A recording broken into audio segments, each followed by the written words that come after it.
Waiting for the rest of the board members to become present.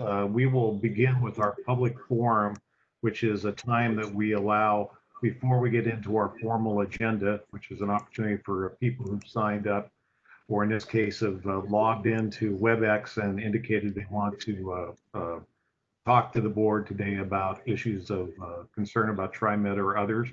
I'm going to limit the testimony to three minutes. And again, I'm going to ask that you be as brief as possible, but we do want to hear from you. And what I will do is just unmute you. I will say your name and then unmute you. And then after you're done, I will mute you again and go to the next person who wants to provide testimony until we've gone through either all those who want to provide testimony, or 45 minutes is what we usually set aside for this. So with that, I'm going to start with Brett Morgan and see if I can unmute you, Mr. Morgan. Hi, yes, can you hear me? Yes, is this Brett? This is Brett, yes. Yeah, we can hear you. Okay, I'll go ahead and start then. Thank you, board members, for the opportunity to talk with you today. Although you can't see me, I'm actually in the back of my car, so maybe at some point in the future, I'll have the opportunity to join you from the back of a bus or a train or something similar. I wanted to provide some comment on Resolution 200523 regarding transit-oriented development guidelines. I put forward a letter which has been, I think, discussed already, but signed by Thousand Friends of Oregon, Housing Oregon, the Welcome Home Coalition, and Central City Concern. And if you haven't had the opportunity to review that, I encourage you to, because it will outline, I think, more of what I'm talking about in greater detail and specificity than I'll be allowed to today. Regarding the TOD guidelines, I think some concerns that community stakeholders have had on a broad set of scale is that we feel that the community engagement process and facilitation has not been a clear and transparent process in a way that we are able to work and effectively partner with TriMet staff. And so we kind of highlighted a few things. One, in the first bullet point, a set of immediate fixes we're targeting to the guidelines, some things that we think might have been missed so far and would be benefited from inclusion in the guidelines before passage. The second item we outline is sort of some long-term guidance, some additional things we think would be valuable for these guidelines, specifically because we felt that the engagement process was a little hard to follow, and in the creation of these guidelines, further detail on what a public engagement process is going to look like on a site-by-site basis will be very valuable to, I think, community stakeholders as we go forward. And sort of just brushing up my comments here, I would say on a broad level, the public engagement process was a little confusing. I think while we came before you in October to present comment on the first draft of the board, first copy of these TOD guidelines, sort of any process and opportunity we've had to work on these guidelines since have been really driven by community asking for these things. So I think what we're looking for going forward is hopefully something where there's more opportunity for the board to engage on these guidelines and revise them. We've had the opportunity to engage with TriMet staff as well, and we understand that these are a dynamic and a living document, and that there's intentions to keep working on that. And we really are excited by that, but we do think that additional kind of oversight mechanisms and accountability from the board or with the public are needed as well. But we stand ready to continue this partnership, and we understand as well that, TriMet is facing some incredibly difficult financial uncertainty right now, and that this TOD program is a part of, I think, dealing with some of that. And so we want to work together to figure out what works best for everybody. So I'll close out by saying, please take a moment to read through our comments, but thank you for your time, and thank you for the ability to comment. Thank you, Mr. Morgan. I will point out, yes, we did receive the letter, and it is included in our packet of information we have. And so we'll be talking about that as a formal agenda item today, as you point out. So again, thanks for your testimony. I appreciate it. If the board members have any other comments? All right, with that, I'm going to move down to the next person on the agenda, which is Brenda Durbin. Brenda, I think you're ready to go. Good morning. Can you hear me? We can. Great.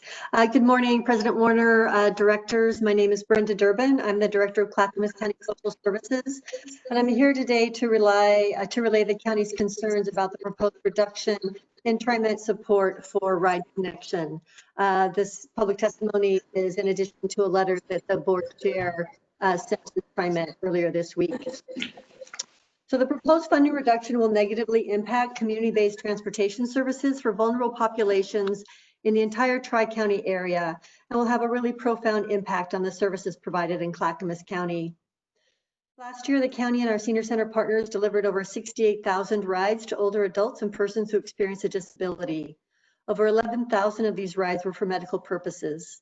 Much of the funding for these transportation services comes through a contract with Ride Connection, who has been a valued partner for many years. This funding makes up the majority of the dollars received by community center partners to provide transportation in the communities of Estacada, Gladstone, Lake Oswego, North Clackamas, and Oregon City. The loss of these funds will significantly reduce the number of rides that can be provided, as well as impact the number of drivers who can be employed. These rides assist residents in the community by improving access to nutrition services, grocery shopping, providing access to personal business, and as I previously mentioned, essential medical care. These residents will have limited access to other transportation services, and in many cases, they will be eligible for TriMet Lift service. The anticipated reduction in funding for Clackamas County alone is $100,000. We know that the current COVID-19 crisis has created a budgetary uncertainty for all organizations. As Clackamas County's largest transit provider, we're pleased to learn that TriMet received significant COVID-19 funding relief from the federal government.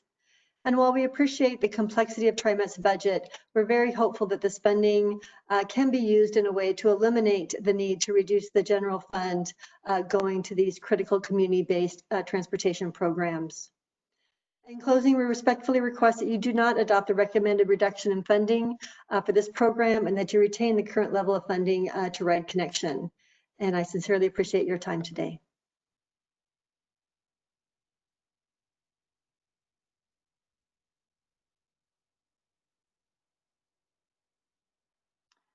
I'm sorry, it looks like someone's talking, but I'm not able to hear. Bruce, Doug Kelsey, if you can hear me, you're on mute.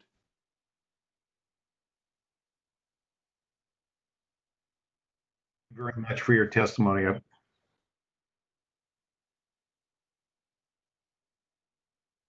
I wanted to say we did receive your letter as well as a number of others, because Ride Connection is a valuable partner for TriMet, and I think we were involved in the actual creation of Ride Connection and want to see it be successful. I'm going to ask the general manager when we get done with the input to maybe make a few comments about that on the budget.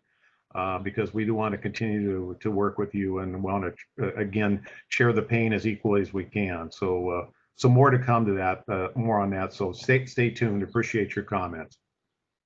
I'm going to move on to Tristan Isaac. Tristan, I think you're open now. We can. Awesome. Good morning, members of the board. Thank you for this opportunity to testify. My name is Tristan. I'm a member of Bus Riders Unite. So during a walk the other day, I came to realize just how much I missed riding the bus. I haven't been aboard public transit since the beginning of the pandemic. I mostly work from home and have otherwise been limiting my non-essential travel. For someone who is transit dependent, it has been an isolating experience to no longer access my primary mode of travel. But I know it is important to do so to protect not only myself, but essential workers who use and indeed operate our transit system. But what I missed more than the places I used to go was the trip itself. The smooth ride, my favorite seat, friendly and familiar operators. Public transit is a lifeline, but more than that, it is an extension of public space itself. It is the commons, and we are all entitled to, also responsible for it. Ridership has fallen dramatically since the onset of the pandemic. It will likely take years, even decades, to recover, with many people still fearful of using it for the sake of their health. TriMet has performed admirably with regards to improving the sanitation of their system and vehicles in response to COVID-19. That work has largely been taken on by TriMet maintenance and service employees, the same folks who TriMet broke a promise to by deciding to eliminate apprenticeship programs. This is a massive betrayal of the dedicated workers of Amalgamated Transit Union 757, who are the backbone of this agency, and Bus Riders Unite stands in solidarity with their fight for a fair contract. But even with their efforts, there are clear signs of a trend back towards high single occupancy vehicle use, in addition to the traffic and the air quality impacts that will come with it as we recover from this pandemic. As I said, transit is a lifeline. It can be the hand that lifts our city to recovery, but only if TriMet dedicates itself to boosting ridership through accessibility. Historically, it has shown that during an economic downturn, the only areas that lose funding are security and police.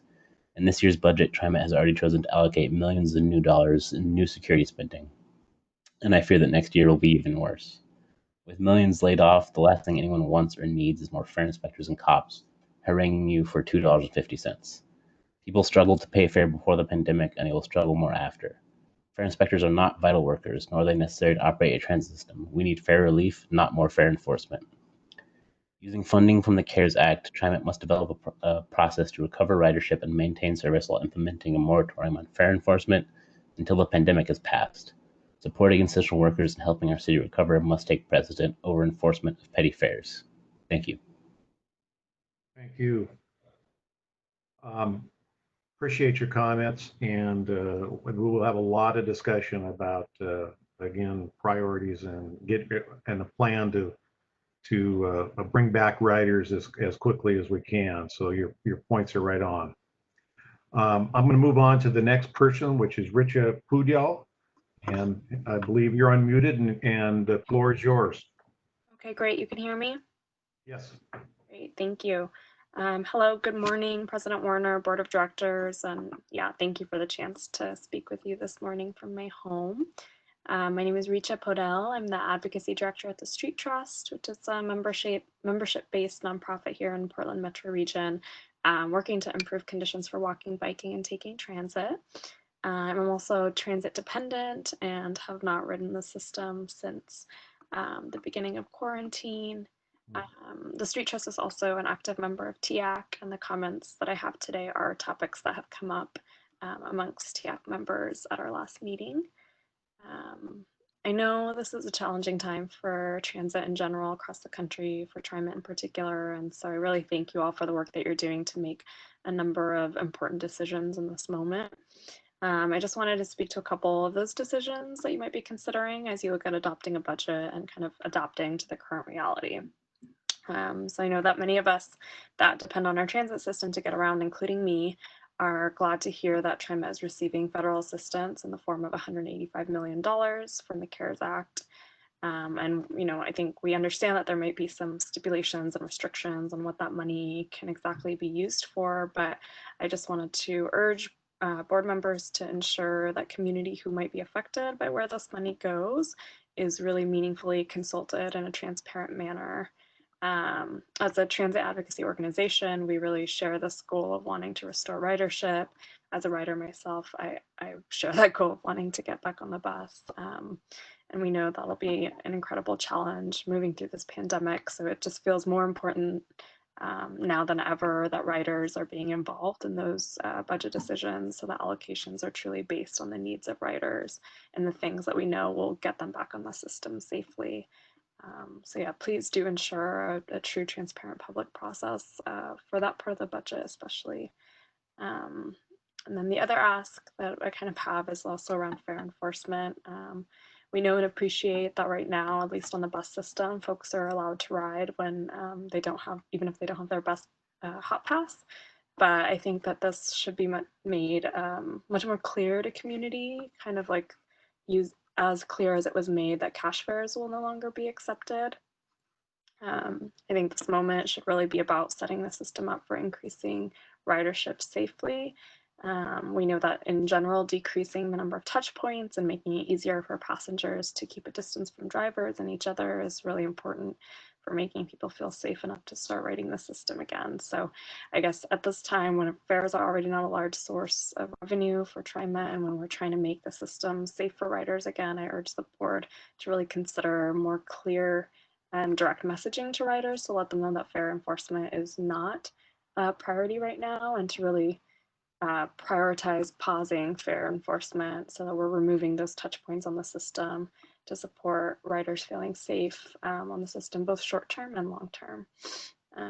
So thank you for a chance to connect. And as advocates, we're really looking forward to continuing to partner with you all in this hard time to build back our transit system and serve our riders. Thanks.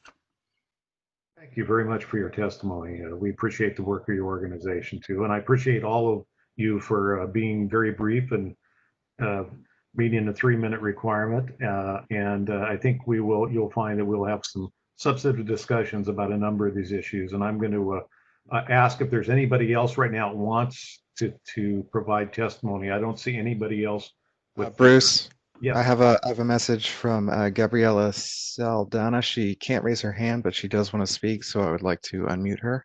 Please do. Okay. Gabriella, can you hear us? Yes, can you hear me? We can hear you. Go ahead. Great, thank you. Hello, board. My name is Gabriela Saldaña Lopez, and I am with Bus Riders Unite, and I'm a community organizer for Opal Environmental Justice. And as you all have heard me in the past, I have talked about how Opal organizes and prioritizes folks who are transit dependent, both youth, and focus on environmental and climate impacted communities. And we are really hoping to make meaningful, involved decision making. I'm disappointed in today's earlier meeting, the budget was adopted without seemingly not much consideration of public testimony. And to echo sentiments earlier by Tristan, it also is really disappointing that you as an organization have not come to an agreement with ATU Local 757 in a fair contract and have actually redacted your promise of providing the program. And I want to speak on the priorities that you all are having. As mentioned before, you all have received millions in CARES Act dollars, and a transparent plan needs to be in place for community members to feel that that money is being used in a way that is really for community, and being able to not just support a clean environment that was heard earlier on in the meeting, that you all are maintaining a rigorous cleaning schedule, which is super important. But there's also more to that. As also mentioned in the past, we cannot, or it needs to be clear to folks that collection of fares is not a priority at this time, that ride the bus without your hop card, because that is not clearly stated, and we need to prioritize folks being welcome into the system to keep the folks that we have in order to increase ridership, and that can only be done if forcing fares is not a priority. People are hurting right now, and dinging someone for $2.50 is not something that people can even afford right now. And the fares and the fines that come after is definitely not worth the $2.50. And thinking about your budget as it is now, it is definitely costing you millions to obtain fares and everything that involves fare recovery. So thinking over what your is super important, and I don't think that has been done. Thank you. Thank you very much, Gabrielle. You should be aware the meeting it was held. It sounds like you're listening. It was a meeting from the Tax Conservation Supervising Commission, which actually endorsed our budget. We have not yet taken final action on our budget, and we will be considering changes and discussion of the budget before it's adopted by the end of this fiscal year. I'm going to ask the general manager maybe to comment in his when we're done here to talk about just where we are in the negotiations with the union, since there seems to be a lot of comments about that too. So, Jeffrey, is there anything else? Anybody else that has raised their hand? No one else has raised their hand. I do want to give people on the teleconference an opportunity. If you would like to raise your hand and you are not joined to the WebEx meeting on a computer, you can dial *9 on your phone to raise your hand. And maybe we could just wait a minute to see if anyone would like to do that.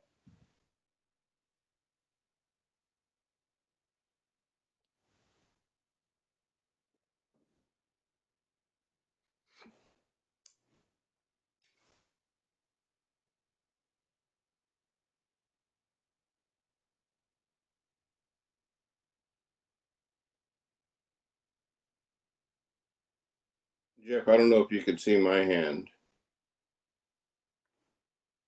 This sounds like one of our Keith? commissioners.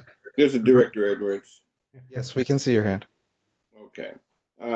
Just through the chair, I would like to ask also that the executive director explain the requirements for the use of the CARES Act funds, because I don't think some of the public may not be aware of those funds are dedicated funds and they have to be used for specific purposes.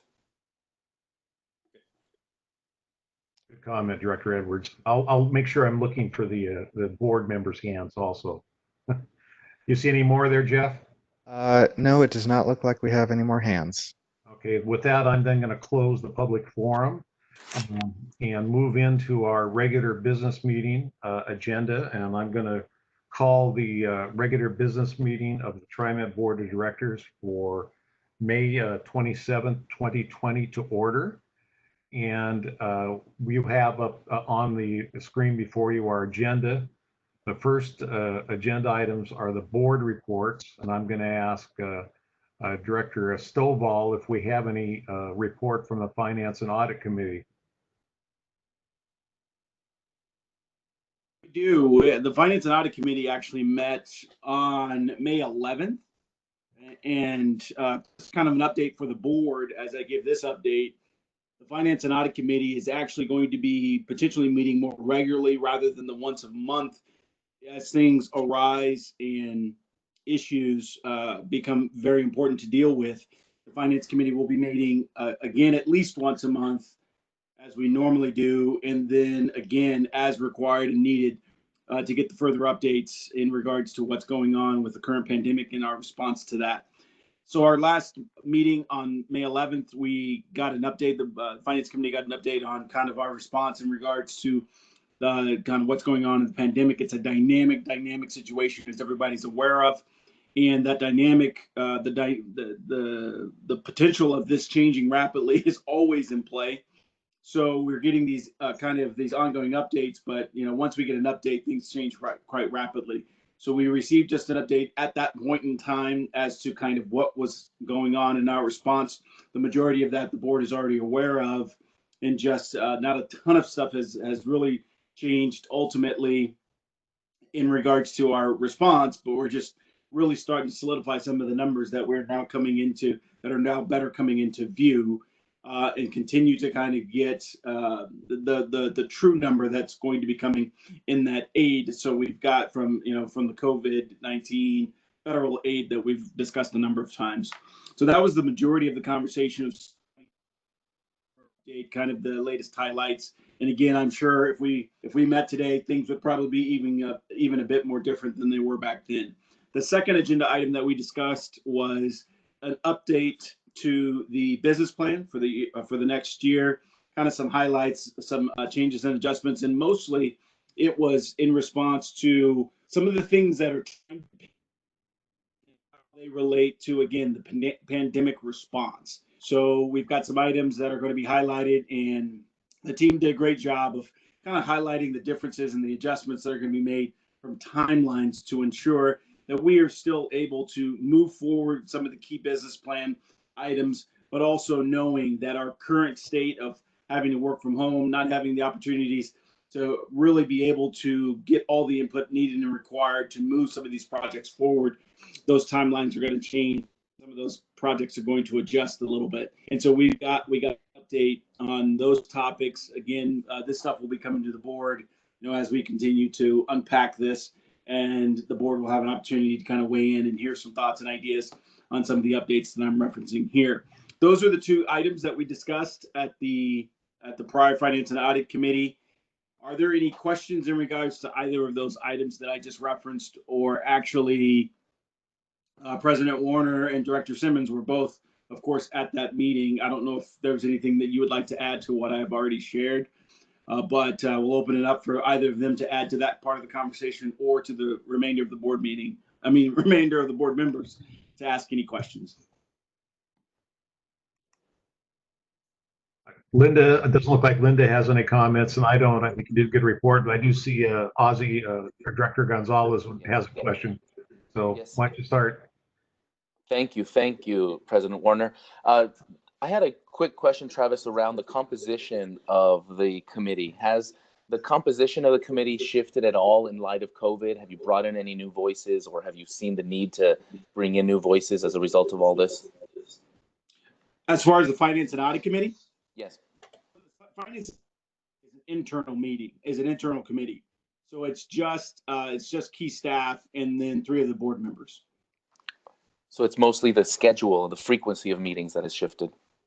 That's correct. That is correct. Yeah, and just in response, yeah, but we utilize, as we're doing, we have a separate committee that helps, that's much broader, that works on the budget.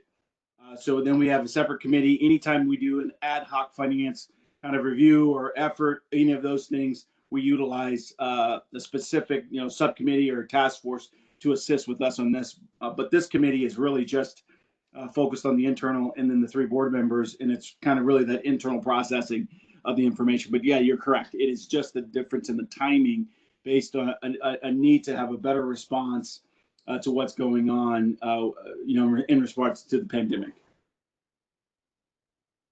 And follow-up question, should the public be expecting any change in frequency of information being published? It's not likely, only because, the things, really the dynamic nature of what's going on really doesn't give us too much of an opportunity to be doing too many updates in regards to all the information that comes to us. We have to then synthesize and then prepare for, that type of external publishing in that part of the conversation. So it would be pretty tricky to try and do something interim, because we already do it on a monthly basis in regards to, Dee doing updates in regards to the financial picture. Doug in his general manager's report is doing that on a monthly basis at the board meetings. And so that's probably going to keep on the current regular basis. The board members, of course, everybody was included over the last month in an additional meeting. Moving forward up to the budget. So we may institute some similar conversations like that going forward if things begin to shift pretty dramatically. The Finance and Audit Committee may be a part of working with the team to do some additional outreach to the board members to ensure everybody's keeping informed as we move towards key decisions as we continue to respond to the pandemic. Thank you. No problem. That was a great question. Yeah, good question. Director Wade, did you have a comment or question? Hi, yes, I did. And this was kind of just reflecting back on some of the public comment that was shared, particularly around perhaps budget priorities and just, the direction that we're going as an agency in light of COVID, and maybe perhaps Doug will share more in his report. But I'm also just curious, just from Director Stovall's point of view, and you touched on this a little bit, it sounds like, now more than ever, there's community members, there's transit-dependent riders who increasingly want to get involved in, some of these opportunities around community or public engagement. So has the Finance and Audit Committee considered, again, doing more, town halls, or I know we have some budget town halls that are coming up that are going to be open to the public in June. So, that's really reassuring for me as a board member to continue to have some robust conversations. But I'm also just curious if the committee itself has factored into how, you want to continue to listen to community members as they're sharing their concerns. So great question, Director Way, and you nailed it. We actually are going to do these budget listening opportunities. I believe we've got 3 of them scheduled, and then we also have one in regards to Spanish speaking. And so, yeah, I mean, that's exactly what those are set up to accomplish. We've held these historically. We also have a pretty significant budget group that convenes annually to assist us in taking a look at this, which includes broad opportunities. We also include, the Transit Equity Committee to be able to take in their comments as we go through this whole process, and we're open to that. So yes, I mean, exactly what you just referenced. We are opening those listening opportunities. And if the need arises to do more, we could also consider that. But as we expand and as we want to listen, you're exactly right. We are actually hopefully being proactive in the efforts to continue to get all of the comments in. And again, the one person, I think it was Gabrielle, who mentioned that the budget has already been decided. That of course isn't accurate, because the budget has not been decided, as the President Warner has already mentioned. We will go through the next processes of considering the budget, taking in input before the board takes its final actions further along in the month of June. Great. Yeah. Thank you for clarifying that. Great question. Thank you. It is a good question. Maybe I asked the general manager again.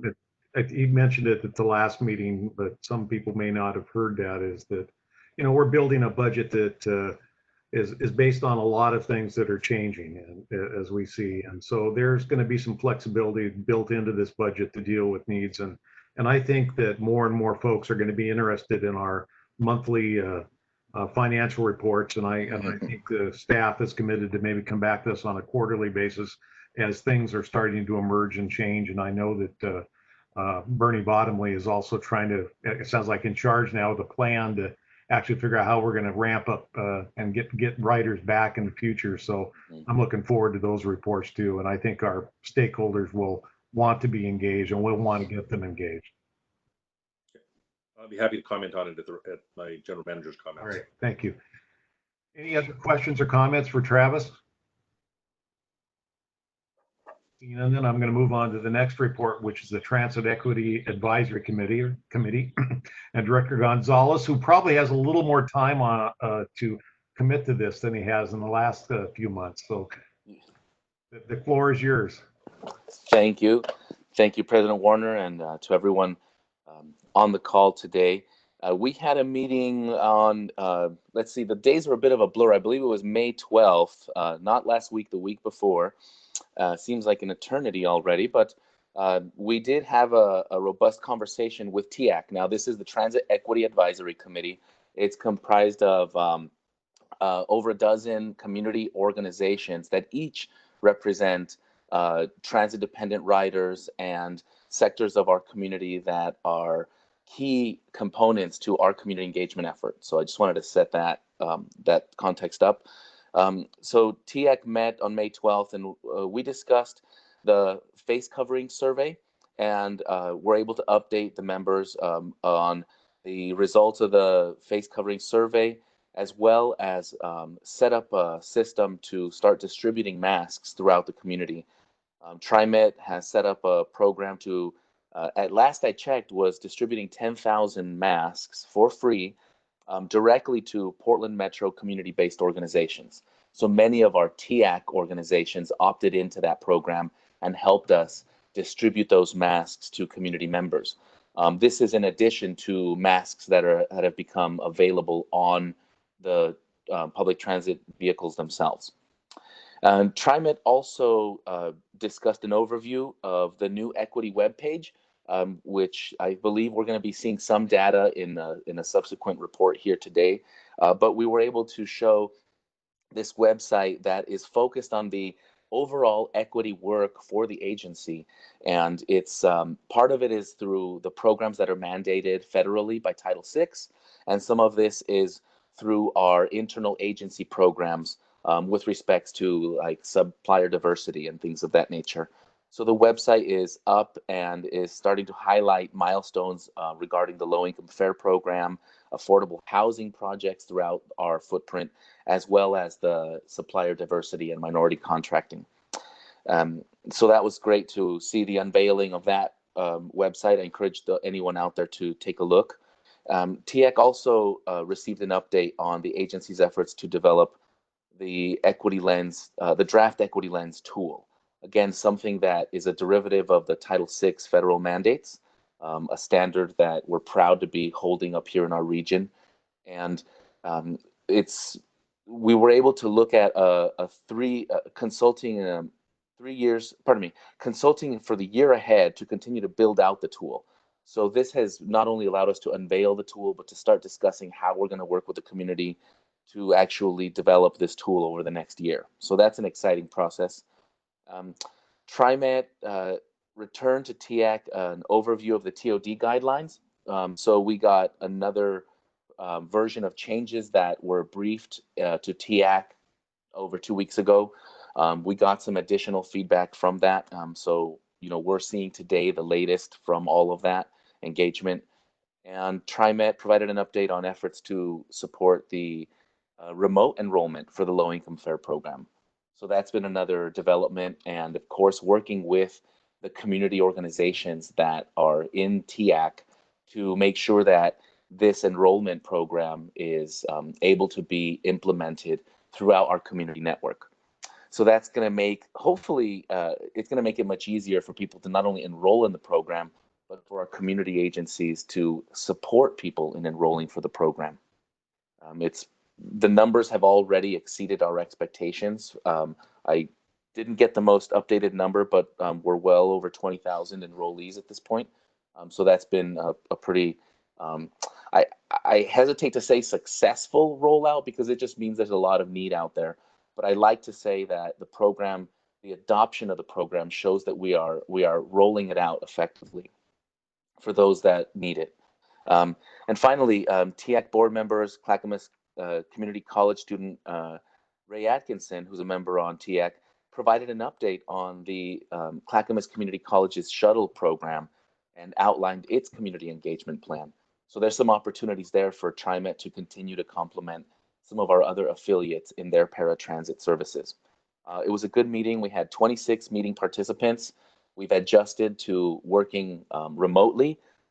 It's been interesting to see how it's actually helping, especially with our youth participants, to be able to make it to these meetings. So I find it encouraging that while we adapt, we're also seeing the opportunity for better engagement through this digital model. So I was thrilled to see the participation level in the meeting. We covered some good stuff. I'll stop there. Happy to talk about any questions. And I just got an update. We're now over 30K in enrollees for the low-income fare program. Good, good. I see two board members with their hands up. I'll start with Director Way. You have your hand up. Is that from the last request? Oh, actually, that was from the last one, but I actually do have a quick question for Ozzy. So Ozzy, thank you so much for all your work in tracking so many of these issues that come before Teac. One thing that I, again, just sort of have been reflecting on is how we are, currently enforcing fares, and whether or not you have, heard from partners in terms of citations going up on our system, or if they're staying the same. I've heard our leadership say that we're not doing, that as often as we were before. And so I'm just curious if you've heard any feedback from Teac members in terms of, the fare collection, as well as whether or not we're seeing maybe an increase or the same or decrease in citations. A great question, Director Y. Thank you. And I was going to say, I feel like I might steal the thunder from the Safety and Security Subcommittee, but I see that they're not scheduled to report today. So I will gladly update on the information that was shared at Teac. With our community organizations in Teac, this issue of fare enforcement comes up frequently. And we do have a committee dedicated to safety and security, where fare enforcement and the training program for fare enforcement officials is discussed in greater detail. But with our community affiliates in the room, the questions that come from the community mean this is a topic that often gets brought up. So I will say that the question did come up in the last Teac meeting about fare enforcement, and our TriMet staff was able to provide some updated data that clarifies how the enforcement program has shifted in light of COVID. I think that the message that was communicated earlier in the meeting about informing, not fair enforcing, is really the tip of the spear as far as how the enforcement agency is approaching the work. The last month was the least amount of citations in the last 5 years. So there was there's a major reduction in the level of citations, and I don't have the hard number in front of me today, but we did see very low numbers in citations. The enforcement program is by and large looking at the rail system, where you don't already have the sort of natural checkpoint of people boarding and having to make that transaction upon boarding, because they do that the tapping before they get on the rail system. So enforcement has tended to emphasize those points of entry where the tapping is not quite so regulated by the bus operators. And nevertheless, the number of citations has gone down dramatically, as we've seen. And, you know, truth be told, I think part of this is because we are seeing less riders, but I think that there's also the approach of the enforcement officials has led them to helping inform people about the protocols, how to pay, how to enroll in a low-income fare program. And I think that is also driving the reduction in those numbers. And I will defer if for greater details. I think the safety committee meeting is the place where these details are reported on a regular basis. And the next safety committee meeting is on June 29th. So there's an opportunity there to participate for anyone out there in the public as well.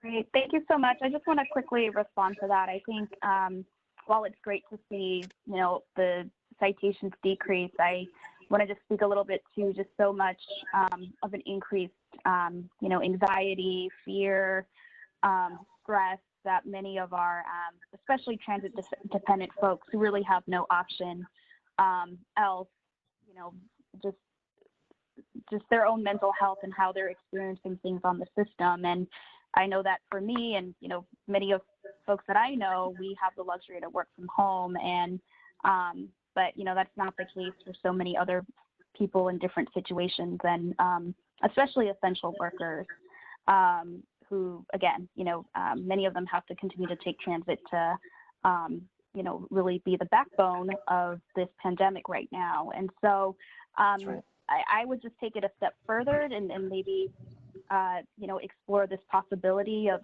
potentially freezing citations for the duration of the pandemic until there's more concrete plans for reopening, at least in Multnomah County, which is, you know, one of our most populous counties.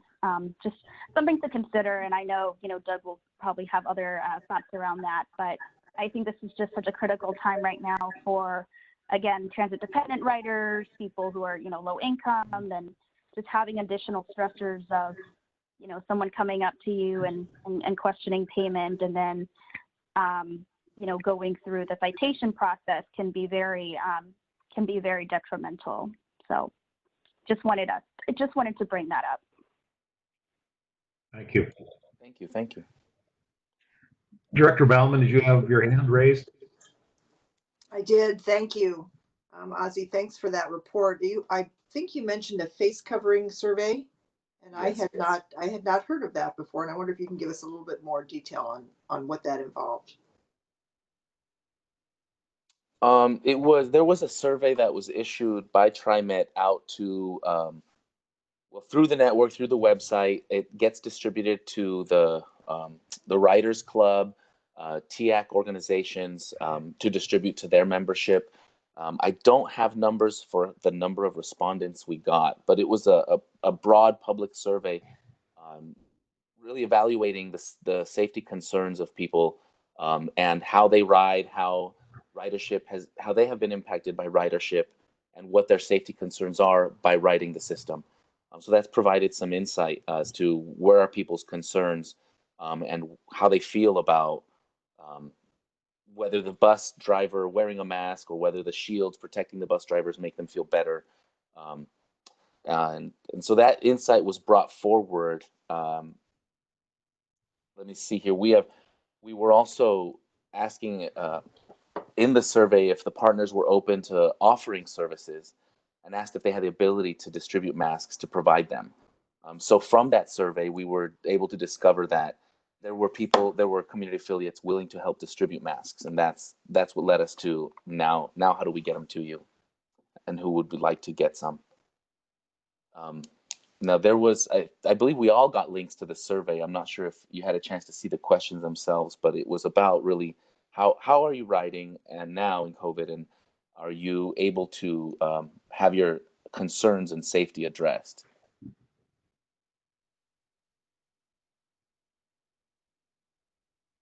And let's see here. I've got some information on the return of the survey itself. There's as far as the reach, we had 24,000 members in the Writers Club that were sent the survey, and there was 200 on the Teac email distribution survey. And that includes us on the board as well. I hope that answers your basic questions. I'll have to defer if you need more details on the findings of the survey. I'll have to go back to deferring to our community engagement team. Would be interested in seeing that if that's available. But thank you for that, Ozzy. I bet the staff can get that for you. So thank you. So I'd ask the board members if we've answered your question, to lower your hands, and I'm not confused about who to pick the next time. So looking at that concludes our board reports. Unless there's objection, I'm going to move on to the general manager's report and ask the general manager to maybe first comment on some of the things we heard during the public forum, or anything else he'd like to respond to before he gets into his report that he's prepared to give us this morning. Mr. General Manager. Thank you very much, Mr. Board President, members of the board. So in terms of a few points I'll respond to in no particular order of importance. The first one is around the ATU negotiation that was questioned. So because of COVID, the ATU's executive and a number of our leadership are meeting every single day, Monday through Friday, that is, right after we update our internal selves we have a leadership team that looks at the COVID policies and issues and advanced planning issues that are coming our way. So every day we meet on that. Negotiations by both parties agreement have basically been put on hold for a few months, where as things hopefully stabilize a little more so on the COVID side, in those discussions between the two parties, then we're hopefully looking forward to getting back to the bargaining table. And I think and one of those items is the apprenticeship program, which is not part of the bargaining. So it is being TriMet is taking that to the ERB. So stay tuned. These matters will be brought through our negotiating committee from management and the ATU executive, but we will not get into the dynamics of the negotiation. There's any negotiation, they need to remain at the bargaining table between the parties. So I won't comment on specifics of bargaining. That's, I think, where it needs to reside. So anyhow, the second item was in terms of budget transparency. I think a couple of the directors and yourself, President Warner, got to this. Is the budget has not been approved. It was referred to earlier this morning. The TSCC did their review with us for an hour plus this morning, and I think we satisfied their questions and answers, and hopefully they moved on. But the board itself will be coming to the June board meeting for discussion and hopefully anticipating adoption to get ready for the July 1st effective date for our fiscal year. So in terms of transparency, Bernie Bottomley and his team are, there's several that are set. I think it's 3 right now. I think there are a few more to come, including, for example, I think the CAT committee would be inviting them to participate as well as anybody from the public. So, and I encourage all the board members to participate in one or other of these coming up. So again, this is supplemental to the supplemental budget that we have coming forward. The next item was, and I may get Dee Brookshire to jump in here as well and unmute here, is around, I think the Director Edwards was asking about the CARES Act criteria. So the CARES Act, for those at home, was part of the federal legislation, which TriMet received about just under $185 million. We refer to it as $185 million. And it is not able to be used, as Dee outlined correctly this morning, for lost fare revenues, so which is a significant impact for us, or lost revenues. But it can go towards some of our expense sides of the business. So normally, typically the federal relationship is more on the capital specific project side, but because of the significance of this event and the economic impact, it is about helping TriMet provide the services it's able to provide, also based on the demand that's actually out there. So Dee, I'm going to pause there and see, Dee, is there anything that you want to add if you're unmuted?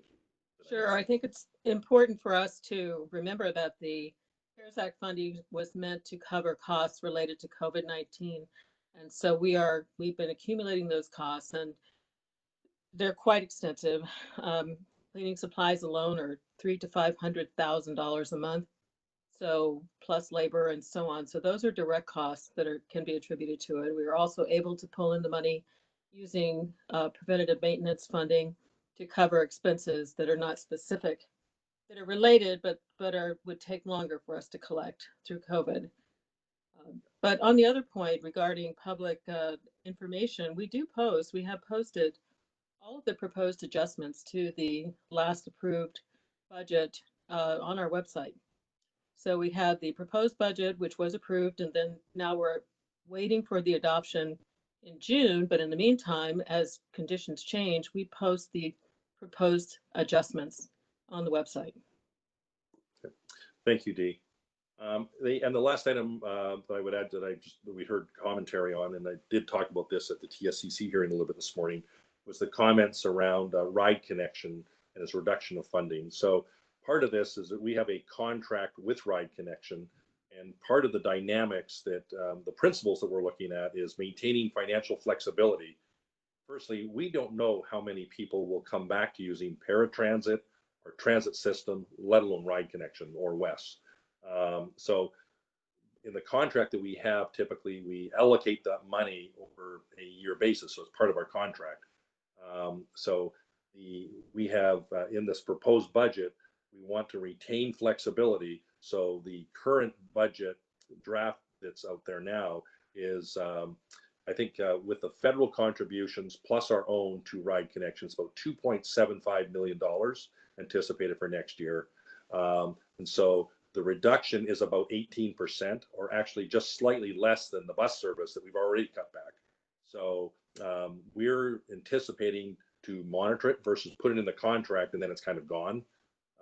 We want to monitor it and see what ridership does come back, because I don't think anybody really knows, including ourselves, where this will go on ridership, let alone what other demands and significance the ridership and revenue impacts will have on the.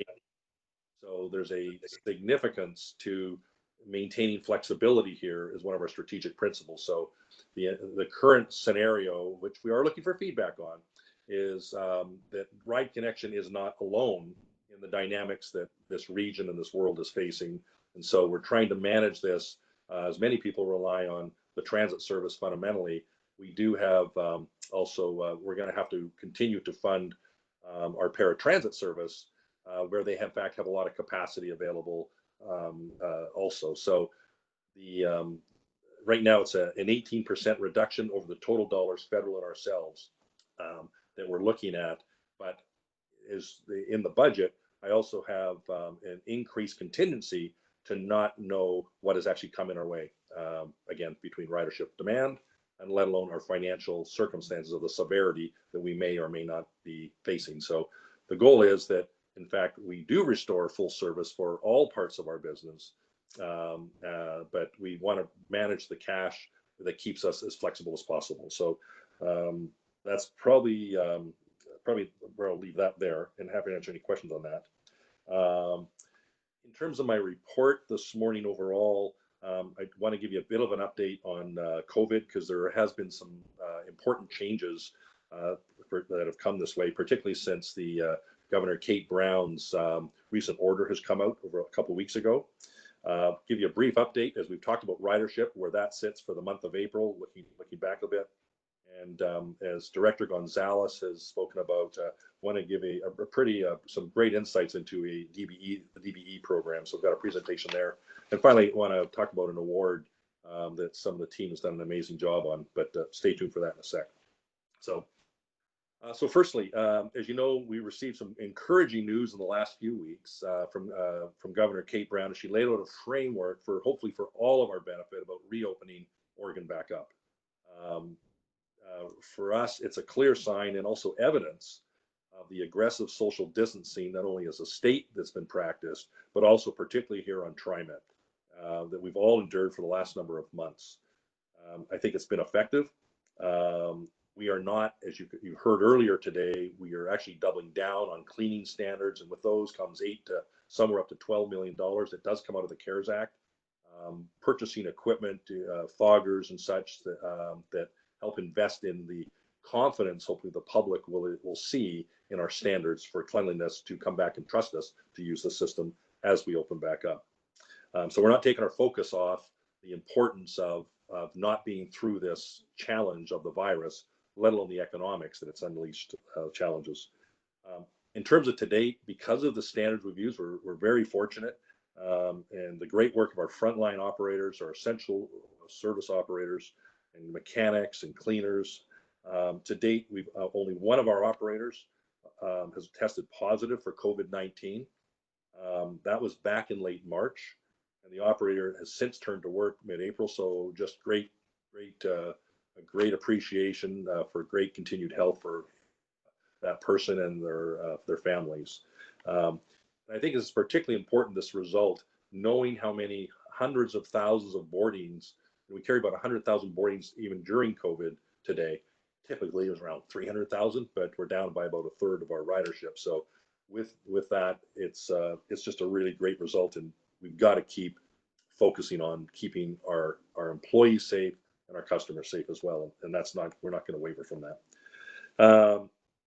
We also have had hundreds of employees take leave during the pandemic, but that can be attributed to a variety of reasons, including self-quarantine, the need to take care of childcare while the schools are closed, and there's another obvious reason I think everyone is aware of. So it's there and available, and our staff are taking advantage of it. We've been averaging around 15 to 18% absenteeism throughout this significant time. So I think we're starting to see those numbers come down. And I think that's another positive sign as they decline, as we look to the recovery and the phase 1 reopening of this Tri-County area that we provide services to. Now, in preparation as this reopening, we've implemented a number of new policies and procedures, particularly in accordance with Governor Kate Brown's order, as well as the Oregon Health Authority that we work very, very closely with on a daily basis almost. I'd like to give you a couple examples of that, if I may. Firstly, face coverings are now required for all of our employees and our riders who are using the system, and who can't maintain 6 feet distance from others. That's important. I'll talk about the 6 foot distancing here in a bit as well, because that is changing under the governor's order. We understand also that not everyone has a face covering. So as I've indicated at the TSCC hearing, TriMet, I believe it's the first in the country. In fact, the first in North America, because I think Montreal's now followed us, Montreal, Canada, just last week, where we are actually going to provide face coverings to individuals who don't have their own. So that's a big investment, a big step on top of the cleaning and these other initiatives that we've undertaken, as well as signage, announcements. We will have face coverings and hand sanitizer available in all the bus fleet that we're in the process of implementing right now, on top of the cleaners, the fogger, the disinfectant. And we're actually testing UV lights right now. So I think even the FDA came out just even yesterday and confirmed that UV is not a sanctioned product at this point in time, but we're in the test behind the scenes stage at this point in time. As we've also heard, TriMet has taken an inform and supply approach to managing masks.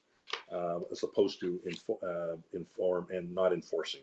So there are exceptions that come out where children under 2 are not able to wear a mask, of course, infants, and as well as there are certain individuals who may have a medical condition. So we have to be careful not to prejudge somebody who may not be wearing a mask, and so this is a delicate balance that we're hoping we're trying to set the environment to do the right thing, to be considerate of others, take care of yourself, and let's not race to judgment on others. But we want to make sure that this, combined with the underpinnings of us being in the supply business of sanitizer and masks. Personally, I hope that we stay in the sanitizing business long after this virus is gone. I just think it's good hygiene and probably a good practice, and probably long overdue. In the case of individuals not having masks, they will not be denied service if they don't have a face covering or decline to take one. Our customer service teams are doing a great job. They're also out on the system distributing masks, and we have been in touch, as was discussed earlier, around using other distribution channels to help get masks out there. We want to be careful that we're not supplying the whole Tri-County region for all reasons beyond transit, because but we want to make sure we're providing accessible distribution channels that are reasonable. And so again, I think I've talked about the cleaning side of things, but we are adding about 145 cleaners on the system on a daily basis today, at night and on the system. We are adding over 100 more, maybe 100 to up to 150. We'll see what it takes. We are targeting to hit a 4-hour cleaning standard. Again, sometimes we have disruptions in the system where 4 hours can't be maintained, but that's our target. We're trying to support to maintain that goal and ultimately the confidence in the system where people want to come back. We, I think, are just getting in receipt now of 36 of these foggers, which are hydrogen peroxide for the bus side. We can't use that on the rail side solely because of all the electronics that runs on the roof, the sides, and the electronic panels in the train. So we're very much focusing on the buses with the foggers, and that's where we'll also see a lot more cleaners out on the system, and particularly the transit loops and such. Just going through a couple notes here. We also, part of these are the underpinning to move also to the governor's order of a 3-foot distancing from 6 foot. Currently, we have between 10 to 15 customers we allow on a bus. This will move us somewhere between sort of that 22 to 25 range on the bus as the community opens back up. But instead of just turning this on, I want to get these other practices of signage and seat signage, protecting the operators from 6 feet from the public as they pass by. We're finishing up the bus barriers on the system as I think in the next 3 weeks, they arrive, and then we start the installation process on those bus barriers. All these are a number of steps while we hire cleaners, and then we will activate to the 3-foot distance stage. So per the governor's order. So, but we're going to remain at the 6 foot for the next number of weeks until the rest of this gets put in place, because it does take a bit of time. So in terms of ridership, ridership is for April is down on average about 70% due to COVID-19. It seems to be a little bit consistent. We saw a little bit of an uptick here in May, but it's been around, I think, around 67% now, but we're generally in that range.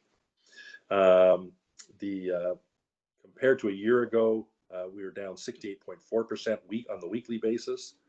The weekly bus ridership is 69%.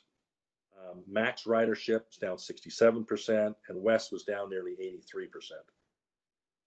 We are seeing smaller declines in the off-peak versus peak service, suggesting the largest impact to us is really around the daily commuter populations.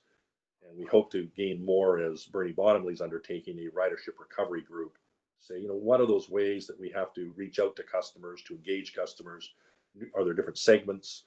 Probably a lot more significantly, people fundamentally who have the capability working from home. And in fact, TriMet is looking at its own policy, updating that right now as well. So I suspect many type of businesses and services are evaluating this with the and taking advantage of technology. So I think that's going to have a bigger impact on us for ridership in the future. We are constantly monitoring social media as well in any comments around social distancing challenges we might have. If we see more riders on a route, just so the board and the public know, we have a significant spare ratio that buses and operators we can put in place if we have, I'll call them hotspots of pass ups or things of that nature. So in addition to our core service, we have some ways to supplement to manage the pass ups and potential social distancing to take care of our customers around the region. The whole goal here, I think, for all of us is ensuring public confidence, safety, and trust to get them where they need to go as much as possible. It's not an easy task when you've got a multi-billion-dollar organization to move on a dime. But I must say, this organization, despite the challenges at the outset, as the world went through, including hospitals getting PPE, I really want to commend all the staff and our contractors in TriMet Nation here for what they've done and are doing out there every single day. It really is it's quite something to take on something this complex. If we were running a one garage type of system, like most of the other systems in Oregon do, transit systems, this would be far more simpler. But when you've got the complexity of all of this, the team just they've done a great job. I'm going to pause there. I don't know if there's any questions anyone has from the board, but happy to entertain them. If not, I'll continue on. I see Director Way has her hand up. So please ask away, Director Way. Sure.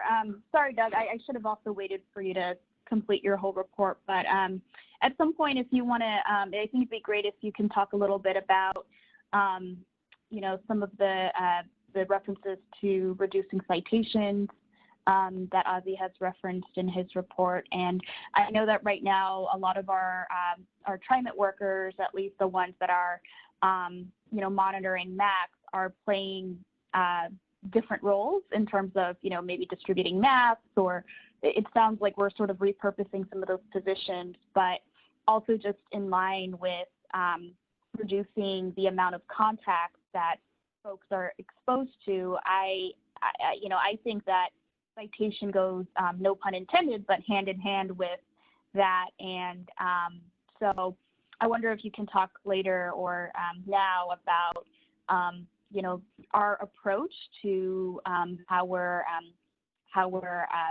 again doing the fare enforcement, as some folks alluded to. What is our communications plan around that, especially right now, and as well as the citation concerns? Sure. So I think to the citation side of things, I think as the results are evident, this is a delicate thing. This is not a free transit system right now. And on one hand, we want to, the hot card can be tapped and used as an individual, the operator or others checking. And so the cash piece, because it's, you can't clean money to manage the virus around this. So it really is informing. The enforcement side has really been trying to be educational and trying to appeal to, frankly, people's sense of, if you're going to use this system, it is a proof of payment system. It is not a free system right now. And yes, we know many people are struggling. We do have the low-income fare program, one of the most probably robust ones in this whole country. I think as Director Gonzalez indicated that if people do need that as a tool, I really encourage them to apply. I think we're at, as I said, 30,000 people, Director Gonzalez announced today. So I don't see us stopping citations, because on the one hand, there are many people who in fact can't afford to pay. Not just, there's some who can't for sure, but many can. So if they're going to use the system, and we have many people who are on yearly passes, so there's many types of riders out there. So we are not doing hard enforcement, but more informing type of enforcement, I think, is reflective of the reduction of citations. So this came up in some transit agencies now are moving back at the early stage. I can think of Philadelphia, Boston, and others are now moving back to collecting cash. That is not a practice we're anticipating moving on immediately. At some point, we may activate cash back, but I personally would like to see us in more control of the virus first. And we're going to work with the health authorities on any advice they might have on that. So at some point, the objective is to move back to cash. And I think, as we've always known, some people even ask, do we see ourselves eliminating cash? So I don't see that happening on any part of any conversations we are having, short, medium, or longer term. So the citations, I think there are some examples where those tools do need to be available, but it very much is more of an education type of process right now. And if someone doesn't, we don't want to refuse them. In terms of communications, I think we have been softer on the communications, because this is not intended to be a please come ride for free, because we do have these other programs available. So we've consciously been somewhat soft on this, because we are, on the one hand, there's the enforcement piece. On the other hand is everyone is asking for, don't cut our service. And so one is connected. The string of enforcement and collecting revenues is our financial oxygen need to be able to actually help pay the bills. But we want to do so in a very delicate and reasonable manner. So I think that's probably the comments I'd have on citations. I think the other point you had raised, and thank you for raising it, was some of our staff, and this is part of the CARES Act, where we have not laid off our own staff. We've used it, and you probably have seen some media coverage out there where we've redeployed some of our staff who otherwise didn't have work to help with Meals on Wheels, where the volunteers, basically, as COVID unfolded, basically vacated and went to, the volunteers were not, they went home, stay in place. So our employees, of which we were paying, is to actually help the community back with what they do best, is customer service, and they're great drivers. So we have been delivering many of the Meals on Wheels for this region since the start, and we'll do that as long as we can. And another one is we've also helped out on the recycling while some of the recycling depots were closed, and the collecting of recyclables and taking them up to the recycling depots where they've been really concentrated. And thirdly, we've also been utilizing some of our paratransit drivers to actually, instead of taking people to where they want to go, actually delivering groceries to them. And this is something I think raised at the previous board meeting that others, including Director Bowman, had identified. So that is in place and currently working. So we're trying to balance this very complex orchestra here of different services where we're able to provide them, and also where there's demand. So I'm not sure if there's any other questions, but try and answer those best I can. Okay. If not, I want to move on. In the response to last month's interest by board members in having a bit of a more robust update on TriMet's inclusionary and contracting work and the progress across the construction projects, this morning I'm just going to ask if John Gardner and Aidan Gronauer, both in the our really important department here, to give us a snapshot of the DBE program and the efforts. So John, if you can unmute, as well as yourself, Aidan, I'm going to turn it over to you. This is housed, just so you know, within our Department of Transit, Equity, Inclusion, and Community Affairs. And John is doing a great job, and we're really grateful that Aidan's here as well, who joined not too long ago, really helping us in this regard. So I'm going to turn it over to you, gentlemen. Thanks, Doug. Good morning, President Warner, members of the board. Apologies, I'm not sure if you can hear this, but people are doing construction outside my house. So if it sounds, I'll mute myself once I get through my introduction of Aidan. So yeah, we wanted to provide a snapshot across some of our utilization efforts on some various projects that have already come before the board, just as a status update. And I'm going to ask Aidan Gronauer, TriMet's DBE and Workforce Equity Program Administrator, to kind of walk you through this effort. He put this together. Aiden has been an excellent addition to the team. He's worked for public agencies like Metro, Portland Public Schools, and Home Forward in similar roles, managing programs for utilization. And he is a blessing who has really supercharged our efforts. His work, along with the work of Steve Witter and his team, I think have helped us continue our excellence when it comes to minority contracting. So without further ado, I'll turn it over to Aiden to walk you through his report. Thank you, John. I appreciate it. Good morning, President Warner and board directors. I'm here this morning to present to you a certified business utilization update, highlighting a few large projects currently underway. Do I need to share my screen, Jeff? It's already up, I think. Oh, it's already up. Wonderful. Okay. Yeah, you can just tell me when to advance the slides and I will do that for you. Will do. Thank you, sir.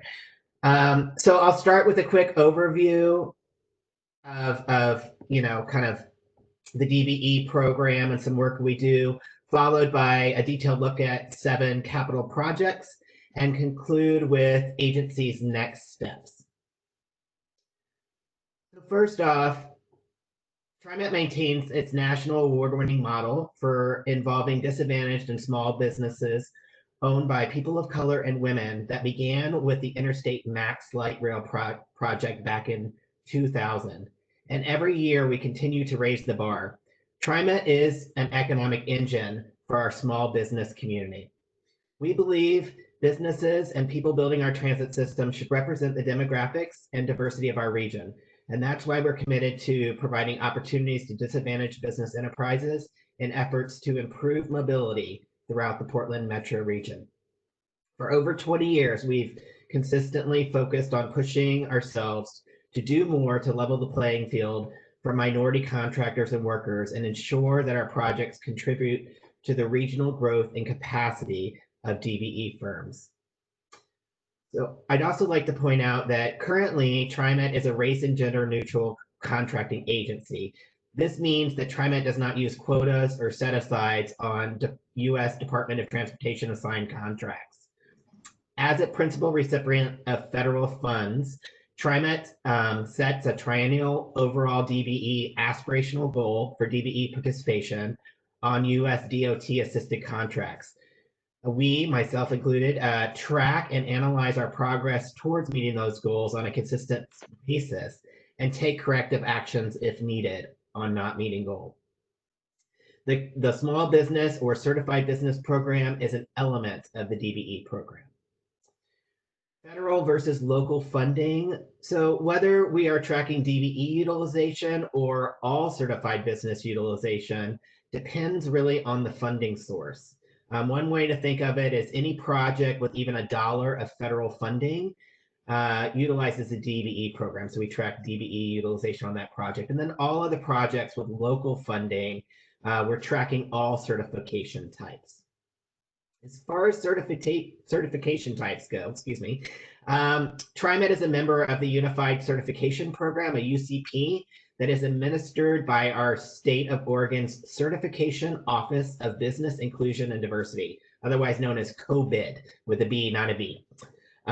Meaning that COBID administers the certification process of businesses in any of the certification types you see below. I think it's important to point this out because sometimes it can be alphabet soup if we don't spell it out. So DBE stands for Disadvantaged Business Enterprise. MBE is a minority-owned business enterprise. WBE is a women-owned business enterprise. SDVBE is a service-disabled veteran business-owned or owned business enterprise. And ESB is an emerging small business. And again, like I said, COBID is our certification office at the state level. And businesses can be certified in any of the certification types that are applicable to them. So as you can see on an attachment that should be in your board packet on certified businesses listed by project, many businesses are certified in multiple certification types. All right, next slide if you could, Jeff. Thank you. So these are the highlighted projects that I want to review with you all this morning. I just want to point out that this is a snapshot in time. This data that you'll see on these following slides is based on what was reported in Inhalations, which is our current utilization tracking software as of 5/11, so May 1st of this month. It is a snapshot in time, meaning that the projects are fluid and data changes on a daily basis based on contract awards, modifications, payments made, payments received. And I just wanted to start off with a shout out to Executive Director Steve Witter and his team for all the great work that they're consistently doing on these projects. So these are the 7 projects that I'm going to cover this morning. Southwest Corridor, Division Transit Street Project, the Max Red Line Extension Project, Improvement Project, Gideon Overcrossing Project, Powell Bus Garage Replacement Project, Columbia 4th Bus Base Facility Project, and Steel Bridge, the current Steel Bridge Improvements Projects. All right, next slide, please, Jeff. Thank you, sir. This is a snapshot. I'll walk you through the general format of this slide because the continuous slides are very similar in the layout. So this one is for Southwest Corridor Project. As you can see, there's 2 different contracts that we'll be looking at for this one. There's a transit design contract at the top in blue, and then there is an urban design contract below in orange. This is a federally funded project, so we are tracking DBE utilization on this project. I'll go over the first one and kind of talk you through how these look. So first I list the prime contractor for this transit design project. It is a partnership, a joint venture between AECOM, David Evans and Associates and Parametrics, known as the Southwest Transit Partners. So they are working together on this project. I've listed for you the start and end date of this project as of now, as well as the contract number. And the percentage complete is really a number that I've based to help myself track progress on this project. That number does change, but it is based on comparing the prime payments to the prime contract award. So kind of tracking over time how close to completion this project is. I also compare that to the date that it's set to end when I'm tracking how they're doing towards goal. Then I've listed the goal. So this DBE goal that was proposed in this contract by Southwest Transit Partners was 20% DBE utilization. Then I have the prime contract award amount. I have the prime contract payments to date, or as of 5/1, excuse me. And then I have the DBE contracts awarded and the DBE payments. Those percentages you see below on the projection and actual utilization are based on 2 things. So the projection is based on the DBE contracts awarded compared to the prime contracts awarded amount. And the actual utilization is comparing the payments to the prime compared to payments to the DBE. I've also listed for you the number of firms on this project that includes the prime contractor, and then the number of DBE firms, which I know was information that Director Gonzalez had asked for specifically. So for this project, as you can see, the DBE goal is 20%. Based on the award amount, they're at about 22%, so that is over goal. That is great. That is great news. And then actual, which is based on payments to date, and again, this increases over time as more payments come in. They're at 16%. So this project is looking really good, on track for goal. The next project here below it is the urban design portion, which is being performed by the prime contractor ZGF.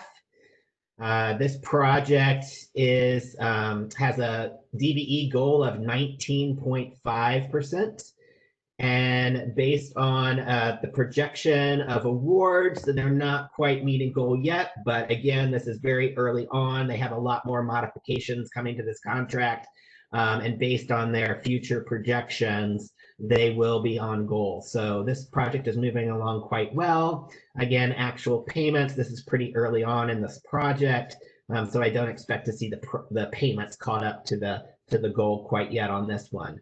But again, you can kind of look at these dollar amounts as well as they grow, looking at how much money is actually going into disadvantaged business enterprise businesses' pockets. That is what I mean by we are an economic engine for growth for our marginal or small business community here. All right.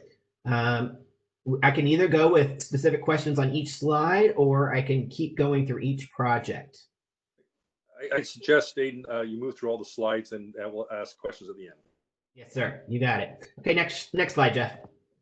So Division Transit Project. This is one I'm sure you're all aware of. I'll start off with the design first, though. So for the design, I've separated again design in blue and construction in orange.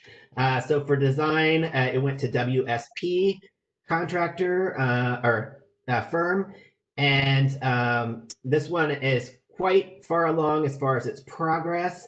The DBE goal was 28%. They are based on awards right now at 24%. I do expect that to increase here shortly as more modifications come in on this one. And their actual payments to date is at 25. So they are moving right along. We're keeping an eye on that one. That one should meet goal as well. And then we have the construction below, and this one is a little bit unique in that, as you all are aware, the prime contractor award went to Raymore Construction, who is a DBE. So, we are separating. Their goal is based on subcontractors, not themselves.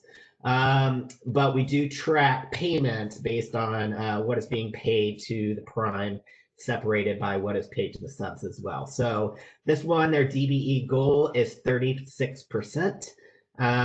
They right now are in the very beginning stages of the project, so this one will change quite a bit over time, but it is definitely increasing incrementally over time here.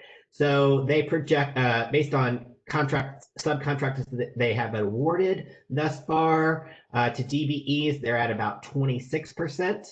That will definitely increase over time here in the near future.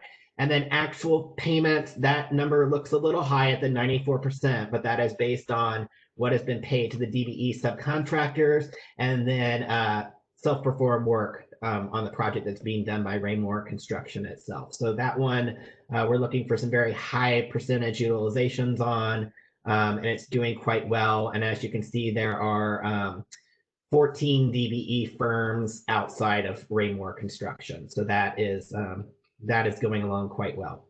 Next slide, please, Jeff. So the Max Redline Extension and Improvement Project for design, we have parametrics with a DBE goal of 19%. Based on awards to date, they're at 10%. And actual payments at 13%. So they continue to increase. You can see they're also kind of in the beginning stages as far as, really ramping up design as they work in conjunction with the prime contractor because they're in pre-construction stages right now. So that one will increase over time also. And then for construction, that went to Stacy and Whitback, who presented a DBE utilization goal of 20%. There's no data really to report on the utilization with this yet because, as I just mentioned, the prime contract, the CMGC contract, is currently in pre-construction. So they haven't really brought on any subcontractors yet. So you won't start to see, obviously, any awards or payments tracked on that yet. But I just want to give you a snapshot of what their goal is presented at, and they are very confident that they will achieve and exceed that. Next slide, please. The Gideon Overcrossing project. So this is being designed by Jacobs, that was known formerly as CH2M, and they presented a DBE goal of 44%, which is fantastic. They right now, based on awards, are at 36%, and actual payments 41%. So they are doing quite stellar on progress toward achieving their goal. And then the construction portion of it, Stacy and Whitback is the prime on that. They presented a DBE goal of 11%, and they are exceeding that with projections right now at 15%. and their actual payments at 10%. And they are on target to meet and exceed that goal as well. Next slide, please. We're just going to maybe move a little faster if you can. We're just trying to Of course, of course. Powell Bus Garage project. You can see Stantec Design. They are have a little work to do, but are working very diligently to get their numbers up. It has to do with a little bit of a lag in reporting in the system. So I have confidence that will move up as well. And construction went to J.E. Dunn, and they are doing quite well on target to meet goal. Next slide, please. Columbia 4th Bus Base went to Stantec Design, 20% goal. This one is, as well as the Powell Bus Garage, are locally funded projects. So we are tracking all certification types. So they are on track to meet their goal and have already met it with their awards. And then their construction went to Skanska. It's in pre-construction right now, so there are no subcontractor awards or payments. All right, and next slide, please. Steel Bridge, again, 10% from Jacobs on the certified business utilization, and they are on target to meet goal. And then Stacy and Whitbeck for the construction. We will see this one increase as the work starts to begin more diligently on that project. Okay, next slide, please. All right, so that was a snapshot of 7 major capital projects, and happy to answer any questions around that after this last slide. So agency next steps, I wanted to point out a few things. So as you all are aware, I believe, TriMet has a business plan goal to grow business inclusion and diversity efforts across all departments. So we've been working with the procurement and contracts team to update policies, improve procedures. We have a lot of great ideas around that. So you'll be seeing kind of the diversity spread across departments here soon. One of the ways that we're going to track that is we procured a new data tracking and reporting software that is state of the art and highly recognized and utilized in this region called B2G Now and LCP Tracker. We're in the implementation stage right now and hope to have the new software implemented in the next 6 to 8 weeks. And then we will be able to track information across all departments and really set a baseline and look for areas of opportunity. And then the last but certainly not least, we have just recently formed a small business equity advisory committee that is going to help kind of guide us and be a representation of the small business community to give us feedback wherever needed. And that concludes my presentation. Please let me know if you have any questions that I can answer for you. I suspect there are questions. First off, I want to say great work. This is really wonderful, and if reporting is great, reporting and comparing is great, and so we should be very proud of this program. I don't see any hand. Oh, I do see a hand raised. Director Gonzalez. Very much, President Warner. Thank you for the overview. This is a great summary of where the projects are currently. I really appreciate the update on the use of LCP Tracker and B2G as software tools. My question is about how we, if you have any thoughts about how the use and the rollout of those tools might direct any future policy thought. Are we, I know I'm familiar with the tools. I know they give us faster data, richer data more immediately, but are we looking to have that data inform any future procurement policies or any future goal setting or best practices? Is it going to help drive where we focus equity programs as we learn from that system? Thank you for that question, Director Gonzalez. So I believe so. Currently, I have about a cross-departmental representation of about 7 members on the stakeholder committee helping with the implementation. And as we've been going through the implementation of this new software, we have been recognizing areas that we could tighten up procedures, areas that we have wanted to kind of increase equity, diversity, and inclusion in that this whole process has been informing us on. So I do believe that we will see some improvements and some updates on procedures and policies as we go through. I might just add to that. I think this is a really great example and a great presentation, Aidan, by you and John. This is part of the evolution of this agency to become more and more analytical in using, you know, it gets used around loosely big data, but we're evolving as an agency and using technology now in ways we hadn't even contemplated. So with programs like you've just referenced, we're doing this throughout many parts of the organization. So we need the data to be able to cut it and analyze it to make, frankly, more evolved and complex decision making to help inform us. So the answer would be yes. Otherwise, we want to maximize the return on the investment here, and I think that's part of it. Agreed. Thank you. Director Gonzalez, you have a follow-up? Yeah, thanks. I couldn't raise my hand fast enough on the machine. I just wanted to add to the comment made by Director Kelsey. We are learning from the use of the LCP tracker database as an example.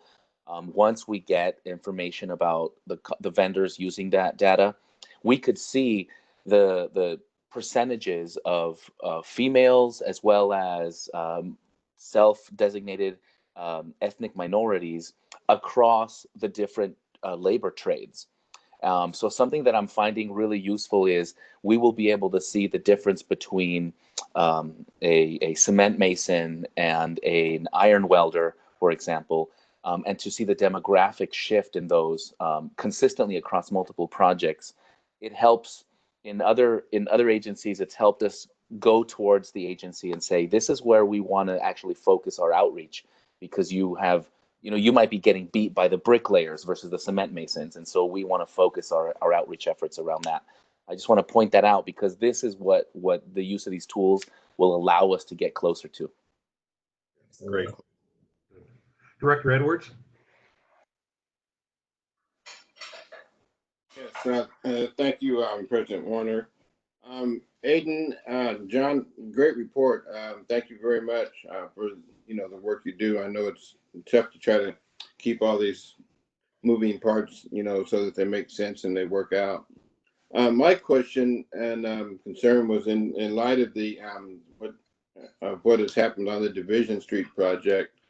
The bid process, I'm concerned about the oversight on that and what oversight, and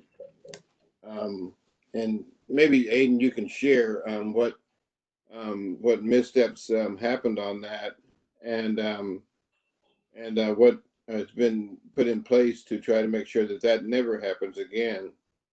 And then I have another follow-up question to that as well. Sure, and I don't know if John Gardner wanted to speak to that or. Yeah, I guess. Sorry, this is John. Let me just say that it was brought to our attention in the last few weeks that there were concerns with some of the process using contracting with subcontracts on Division based on different contracting associations getting updates. And so we have looked at the outreach strategy and plan, and we actually feel like Raymore has followed the plan they submitted. And we have an analysis of the contractors, and I think you can see that in your packet that Aidan developed, that shows the different contractors, and it's quite a spread of firms associated with multiple different contracting associations. It has allowed us to think through good faith efforts across all contractors to make sure we're as explicit as we need to be to get the word out about the contracting opportunities across different projects. So some of the concerns that were mentioned by some community contractors, I think in the last 2 weeks we've been looking into. Aidan's been reviewing the approach to make sure that they followed suit with what they promised in their proposal. And so far they have, and we're still just working with them to make sure they get even more word out about any future opportunities related to that project. Thank you. And my thoughts on this are that, I think what I think that happened on this is the fact that this is a very unique situation, simply because we have MBE, DBE, it's actually the prime on this project. So that's something that I don't think has occurred before No. with TriMet. And so that makes it unique in and of itself. That MBE, MBE, DBE also has a project that they've never been saddled with before as to the scope and size of the project. And so I'm sure that their focus as well is on performance and making sure that they perform admirably and come in on time and come in, of course, under budget. With that, like I say, I think my concern is that we have things in place so that it doesn't matter whether it's a WBE, MBE, ESB, or DBE that's the prime, that we have some processes in place that make sure that that we have some oversight to check through the process to make sure that it's an open and transparent process and everyone has that opportunity to take advantage of it. My follow-up question was in regards to the Small Business Equity Advisory Committee. How is that put together and who participates on that committee? Sure, I can speak to that. First, I want to say I agree with you, Director Edwards, and I will be looking at processes that we can improve on transparency going forward. So as far as the Small Business Equity Advisory Committee, this committee has just been formed. We have not had a first meeting yet. That is scheduled in a couple of weeks here. We're working in tandem with the procurement contracting department here at TriMet on the meetings. We currently have about 9 small businesses, certified small businesses on that have elected to be on the committee. That can grow over time. I wouldn't grow it too large to where it's not productive, but I would definitely open it up to others that are interested in joining. Currently, there is a kind of a cross representation of certified small businesses covering all of the certification types that I listed, as well as different trade areas, whether they be architects, engineers, or construction, and different sizes on the committee. So we haven't started yet. We haven't had our first meeting, but we're very much looking forward to it. Aidan, are there any, I know it says Small Business Equity Advisory Committee, but I would hope that there would be perhaps some representation from larger businesses as well to help provide some insight and have another perspective on how that's going to work and dovetail with their efforts as well. That's a wonderful idea. Thank you. I echo that. And on the heels of the comment you made earlier, Director Edwards, there's an opportunity to ensure that any concerns we have with a prime contractor, we're treating evenly across all of our prime network. I understand there's been some questions raised recently around the Division Transit project and the practices of the prime in subcontracting.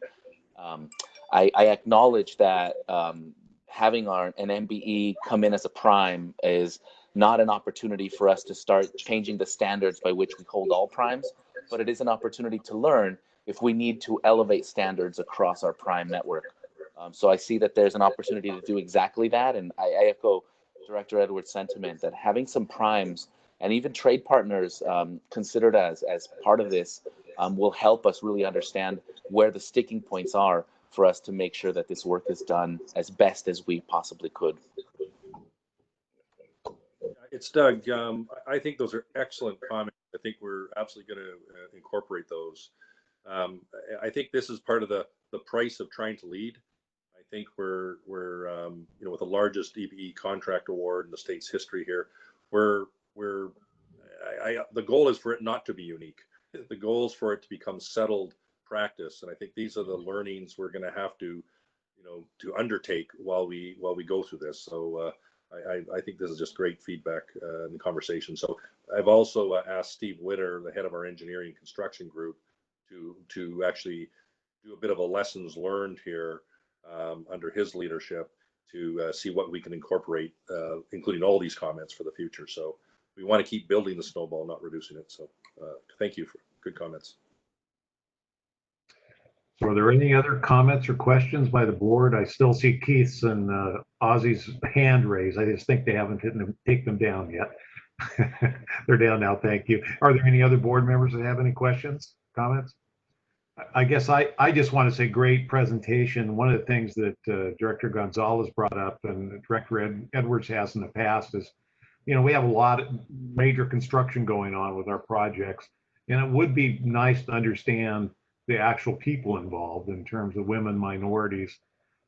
Just again obviously there's some competition that helps again drive the numbers, but just to understand where people are doing well and what can be done. So I don't know whether that's something you can provide us with the tracking systems you have in place. I don't want to give you a lot more work, but if those numbers are available too on a regular basis, whether it's yearly or semi-annually, just how we're doing in our construction projects and the workforce on those construction projects, I think that would be very instructive and useful in terms of helping the contractors do better. Absolutely, we can do that. Okay, thank you very much. Aidan, John, thank you very much. Great presentation. I know you can probably feel Aidan's excitement and enthusiasm, and that's not just the WebEx, that's Aidan in real life. So you just got a taste of what we're taking advantage of with his talent. So thank you, Aidan, John. I have one last topic. I know it's gone on for a long time today on the general manager report, but we had lots to cover. I know, and I want to end up on this was a great report. I've got another good piece of news here. Sometimes during these times that we're in, the unnerving times we're in, or even jolting, sometimes you'll look for areas where we actually got successes going on, and that's just one thing I want to share with you and the public today. And it's really acknowledging our Southwest Corridor team. No, the project's not approved. No, it's not built or under construction. But there's an immense amount of work and public outreach that's been going on by that team, and it's very sophisticated. And the team, they are now, I just want to share with you that they're the recipients of the 2020, what's referred to as the EPIC N Outstanding Community Partner Award here. Now, EPIC N, it stands for Educational Program for Innovation in Communities Network.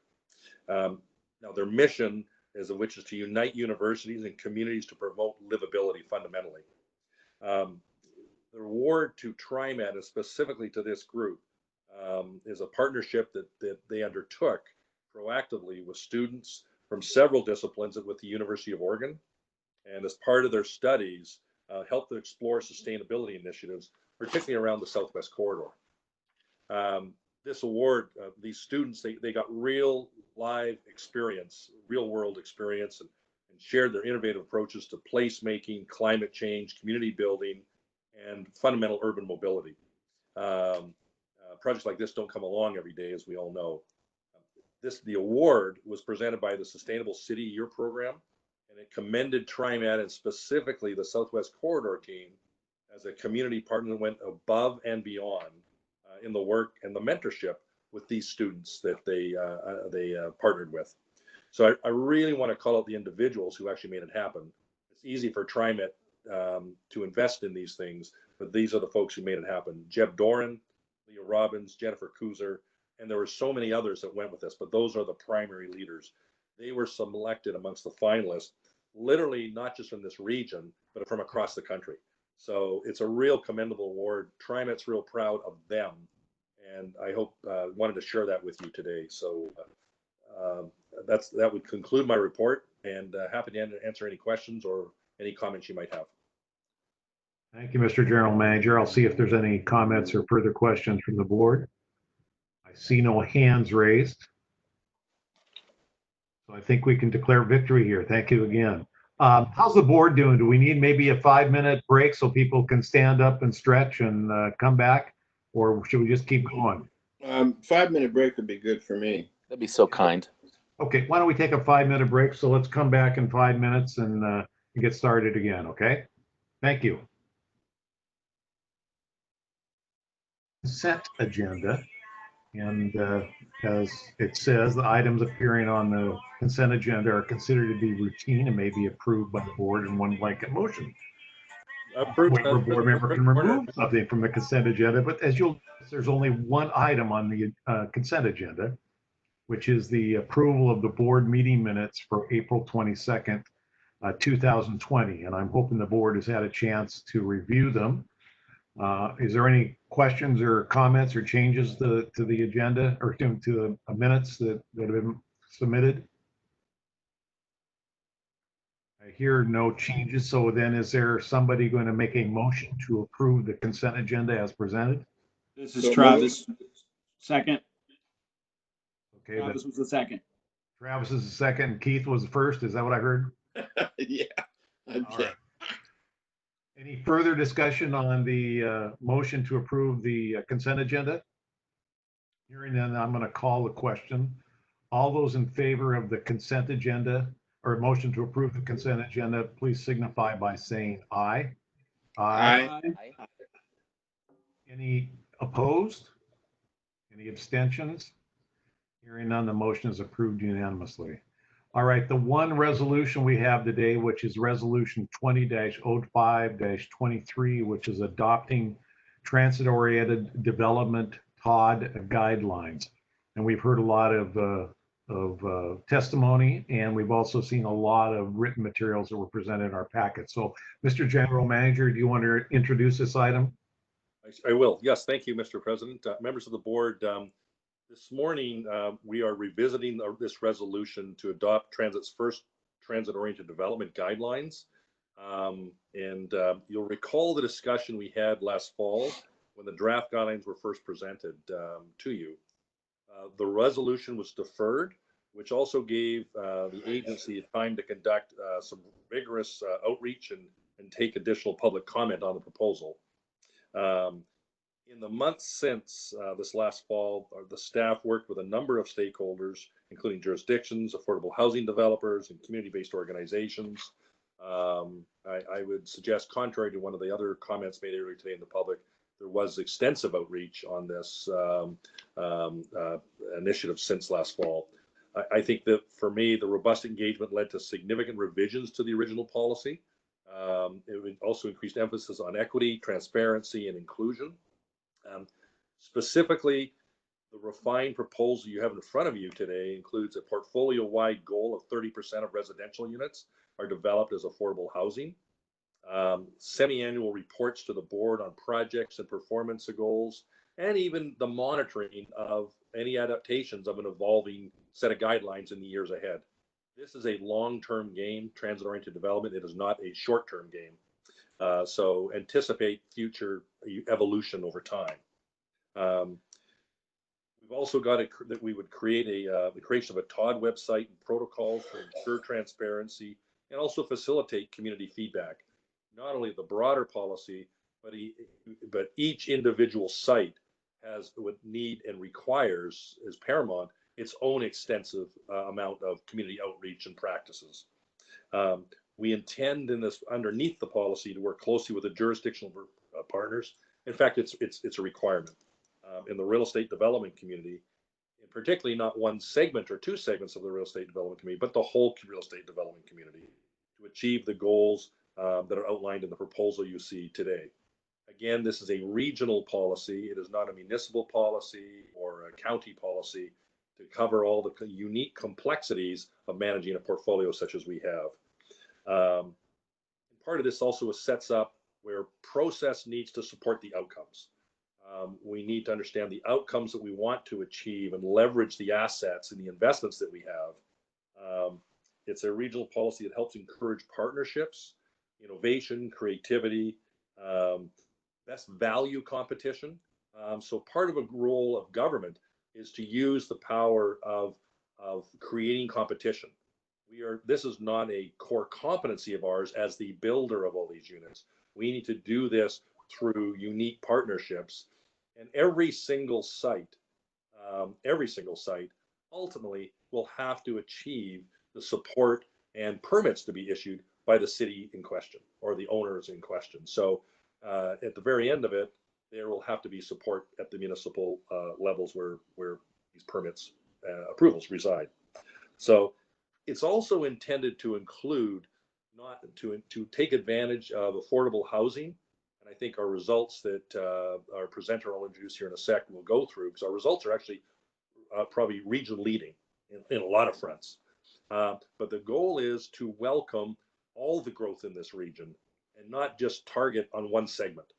And so we know the region's growing, and part of livable cities, and I've had the privilege of living in many cities around the world, and those who do it on a multi-use basis, to me, that models the best of ultimate livability for all types of incomes and lifestyles, and approaches are included in getting close to transit. And we're working on some opportunities without this policy behind the scenes right now that hopefully will come forward here in short order. Will exemplify exactly some of the things that are embedded in what we're doing here today. I should comment here, there is no financial or budget impact for adopting these guidelines, and your approval is recommended. And what I'd like to do now, we have a presentation that we'd like to give you to cover off many of the elements in the more detail of the changes that are in front of you today as the board. I would like to introduce the primary speaker is Guy Ben, who's joined us from a recent transplant from New York, did work in transit in the development world in New York and London. A tremendous asset, great hire for this agency. I think we're seeing his talents already. Lance Ayers, as you know, our head of real estate, will be involved in this. John Gardner and Robert Gutierrez. So I'd now like to turn it over to Guy Ben. And Guy, formally welcome to the agency, and thank you for walking us through the presentation. And board members will be happy to answer any questions either during the presentation or at the end. Guy, over to you. Thank you very much, Doug, and thank you for the very kind introduction. It's great to be on board, and good morning, Mr. Board President and members of the board. As stated, my name is Guy Ben, and I joined TriMet in February this year to support the agency's effort to promote equitable, viable, and sustainable transit-oriented development. It's my pleasure to update the board today on the changes made to TriMet's TOD guidelines since they were presented to you in October last year by my colleagues Lance Ayers and Bob Hastings. I would also like to acknowledge my colleagues John Gardner and Roberto Gutierrez from TriMet's Transit, Equity and Inclusion in Communities group, who, with Lance and Bob, have been central in delivering these updated guidelines and form the rest of the TriMet TOD team.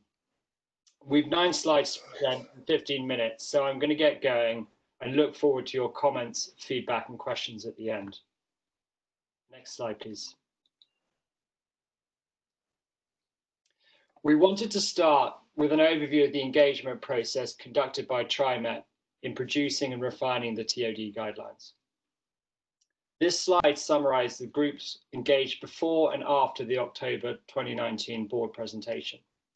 As you can see, there are a large number of stakeholders, which we have clustered into 5 main groups, encompassing the public and private development community, public agencies and committees, community groups, and transit agencies. Because comments came up on our engagement process in the public forum this morning, I wanted to bring in John Gardner, who leads our Transit, Equity, Inclusion and Communities group, as he's been central to our engagement process, to give his comments. Good morning again, President Warner, members of the board. So I think I'm going to focus specifically on the community-based organizations that we've been working with. So beginning in October, we actually sent the draft guidelines to all of the 17 Transit Equity Advisory Committee members and asked them to spend a month sharing that information and those guidelines across their agencies, recognizing that they themselves might not be experts on affordable housing, but many of those agencies provide rental assistance, Section 8 vouchers, and connect families to affordable housing units. The exciting thing over the last 6 months is that we've been able to take that back to Teac 5 times and give them updates on new iterations and how we've taken feedback from different partners and integrated it into the guidelines. At the same time, our additional feedback and outreach has really been focused on the organizations that sent letters in the fall and had questions or additional ideas on how to improve the process. So that's been where a lot of the emphasis has been, and you'll see later some of the red line changes that Guy and others have used to take that feedback and integrate it into the actual guidelines. Well, I want to separate, because I've heard a lot of different language around community organizations and outreach and feedback. We've gotten very good feedback from community-based organizations who provide wraparound social services. To be fair, many of them didn't realize TriMet develops properties and has an amazing track record of over 475 units in the last 5 years, which is kind of comparable to Metro and the housing bond for context. So they were really excited to see that we were already in this space and that we were bringing our policy and wanting to formalize it to do even better. An example would be to compare it to our DBE program that has an 11% goal but achieves 20 to 30%. That's the way I see this opportunity, is that we set a goal and we're able to surpass that goal. But there's been a lot of questions of how this guideline will be operationalized. We've had incredible interest from the Urban League of Portland and from ERCO, who actually provide residential services, wanting to partner with us on future developments to help connect people, specifically minorities and low-income individuals, to these properties and these affordable housing units as they're developed. So the only concerns we've really heard are from affordable housing developers who, yes, are community-based organizations of a type, but it's really more about the nuanced stuff that I think is really the development. But the vast majority of feedback we've heard from these community-based nonprofits who provide wraparound services is overwhelmingly positive. Thank you, John. And what I'd like to add before we move to the next slide is really the way the TOD team sees this is that it's essential, and we really appreciate the feedback we've received, because what we're looking to do is to build an iterative and dynamic program, and we can't do that in a vacuum. So thank you to all the groups that have given us feedback, and we look forward to continuing to work with everyone to continue to drive and improve the guidelines as we move forward. Director Edwards, did you have a comment or question? I just wanted to, thank John and Guy for their work. John and I have had some conversations in regard to the TOD, and I had some extended questions, and he answered those questions sufficiently, and I certainly appreciate that.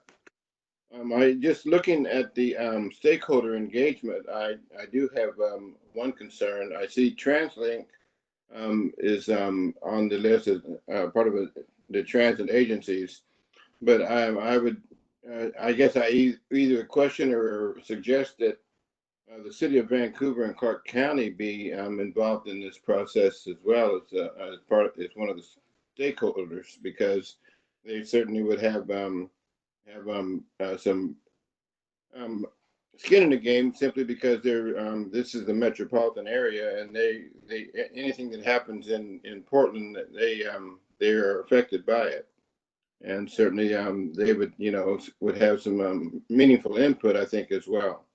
So I think that's something that might be considered, is having them in on those discussions. Director Edwards, yeah, you're absolutely right there, and thank you for that. This is, as I said just previously, this is part of an iterative process, and we expect to continue and expand the outreach as we build out the program. The transit agencies that are listed on this slide is really as much as an outreach as a peer review and just getting feedback on how they've been operating their TOD policies. But we should include Clark County, and we will make a point to reach out to them. If we could go to the next slide, please. Thank you. So this slide is really to demonstrate the result of our outreach efforts since October. And it's a red line of the TOD guidelines document. What's important to notice here is that all the changes to the guidelines are a direct consequence of the stakeholder feedback. And so you can see the number of changes, and these range from small text modifications to larger strategic additions to the document. And beyond that, many elements were reworked multiple times to reach the most satisfactory outcome. We acknowledge that it's going to be impossible to fully satisfy all stakeholders, but we hope that the revision of the guidelines demonstrates our commitment to meeting stakeholder needs and operating in line with TOD best practice. As I previously mentioned, the TOD team considers the guidelines to be a living document, and we expect it to further evolve as the program grows and as actual outcomes from TOD projects are recorded and analysed. We also want to highlight a point raised by the General Manager, which covers the diversity of the region that we operate in, encompassing 3 counties and 20 cities, and also the range and number of the sites that the guidelines apply to. Specifically, that we have created guidelines that are designed to encompass both TriMet owned and third-party owned sites, big and small. Finally, we want to reiterate that these are guidelines and that they are thus designed to complement existing zoning and affordable housing regulations, not to replace them. Now what we want to do is just look at the high-level changes to the guidelines. Next slide, please, Jeff. In response to stakeholder feedback, our modifications to the guidelines focused on 5 principal areas that are highlighted in red on this slide. Firstly, equitable development. By addressing the priorities and language of items in the document, we've increased the emphasis on equitable development. We did consider the ETOD moniker, standing for Equitable Transit-Oriented Development, but in view of non-universal use of this phrase and the quantity of other changes, we chose not to adopt it at the current time. Secondly, TriMet has increased its commitment to affordable housing. This is through a portfolio level goal, which we will talk to on the next slides. We've also added a definition of affordability that follows market practice and federal guidelines. Specifically, the guidelines define affordable housing as housing for individuals and families with incomes equal to or below 60% of area median levels, i.e. 60% AMI or lower. Thirdly, TriMet increased its commitment to community benefit. We've achieved this by strengthening focus on integrated communities and on mixed income, mixed use projects wherever possible. We received significant stakeholder feedback concerning transparency and accountability, which were items 4 and 5 addressed in the revised guidelines. In addition to a commitment to a dedicated website and semi-annual review of board level, which we will discuss, we have adopted a more holistic approach and committed to a dynamic and iterative TOD program, which we expect will evolve as it grows and as projects are delivered and analysed. Now we want to look at the key changes in more detail. Go to the next slide, please, Jeff. Adoption of a portfolio-wide housing goal to ensure at least 30% of residential units developed on TriMet sites are affordable to low-income residents. Our 30% goal is designed to promote flexibility within the TriMet TOD program and to promote development on third-party owned sites. We also believe that it will encourage public-private partnerships and market-rate affordable housing. TriMet is committed to delivering density and also wants to encourage innovation at its TODs. As well as delivering affordable housing, TriMet wants to address the shortage of mid-market housing that caters to residents in the 80 to 120 AMI bracket. We see maintaining flexibility in development as a key way to achieve this and believe pushing an affordable housing goal beyond 30% will restrict that flexibility. Change number 2, TriMet is committed to semi-annual reports to the TriMet board on TOD projects, on project performance, and on reaching our TOD goals, which we expect will in turn lead to a regular periodic reassessment of these dynamic TOD targets. We realize that community needs and market conditions are not static. The semi-annual board reporting structure will ensure our TOD performance can be measured, and our TOD guidelines and objectives can be modified to address the changing circumstances affecting the region and individual projects. Thirdly, TriMet has built and launched a beta version of its TOD website, which can be found at trimet.org/TOD. We understand that transparency is vital to operate a successful and effective TOD platform. And to that end, we've set up this website, which, like the TOD program, will be built up over time. Designed to provide general guidance as well as inform on projects, this website will also advertise opportunities, record track record, and provide clarity on TriMet's engagement protocols and other processes. We are aware that a website is not accessible to everyone, and we plan to look at other ways to communicate offline once a better understanding of the COVID-19 pandemic and its efficacy exists. Next slide, please, Jeff. Because of the considerable stakeholder feedback on affordable housing, we wanted to highlight the transit agency review process we conducted to establish TriMet's 30% affordable housing portfolio goal. Listed in this slide are 8 sister transit agencies with dedicated TOD programs and specified affordable housing goals. We would highlight the following. Firstly, TriMet's 30% threshold is in line with multiple other agencies with similar portfolio goals that range from 20 to 40%. With the exception of Sound Transit, all the listed agencies have affordable housing goals and not requirements. Sound Transit's requirement exists as part of a funding deal with the City of Seattle and is therefore an outlier. Very few transit agencies receive public subsidy to deliver affordable housing, and many are required by law to sell their land at market value. As a result, a lot of transit agencies do not provide any stated affordable housing goal. And some of these are listed at the base of this slide. A lot of these transit agencies without a stated goal specifically defer to municipal requirements, which of course TriMet is required to do and will do with each of its individual sites. Although TriMet has some control on the disposition of its assets, our sales are often subject to FTA regulations, and TriMet holds a fiduciary responsibility to its customers to act in their best interests.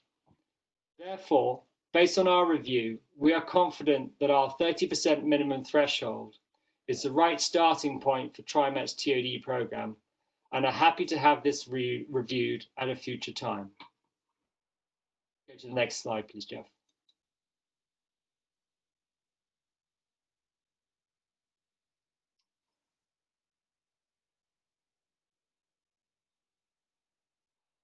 We wanted to quickly focus on TriMet's recent track record delivering TODs over the past 5 years. Since 2015, working with public and private partners, the TriMet TOD program and TriMet team has delivered a total of 718 new units, of which 66% or 477 units have been affordable. TriMet's commitment to affordable housing is further demonstrated by our pipeline, which currently contains an additional 115 affordable housing units. To support TriMet's transition from a land disposition program to a joint development approach that can deliver greater community benefits, we have identified our 30% portfolio threshold as an achievable goal. TriMet wants to partner with developers on non-TriMet owned sites so that it can secure more mixed income, mixed use projects around its network. And we believe a higher threshold will prevent such partnerships, thus reducing the total amount of new housing developed across the region. It also should be noted that TriMet's 30% threshold will deliver 1.5 to 3 times more affordable housing units than is required in standard plan districts where affordable housing is mandated. Often, as we know, no minimum affordable housing requirements exist. Go to the next slide, please. To contextualize TriMet's TOD program, we wanted to share with the board details on a current development at Fuller Road Station as an example TOD project. For the sake of time, we're not going to go through all the points, but instead highlight the following. Firstly, this 100-unit project is acting as a catalyst and unlocks not only the remainder of TriMet's Park and Ride for market rate development, in accordance with Clackamas County wishes, it also unlocks a significant amount of surrounding land to the south for development by the creation of a new public street connecting Fuller Road Station with Fuller Road itself. Secondly, this project is being developed by a private developer which operates as a mission-driven social enterprise company.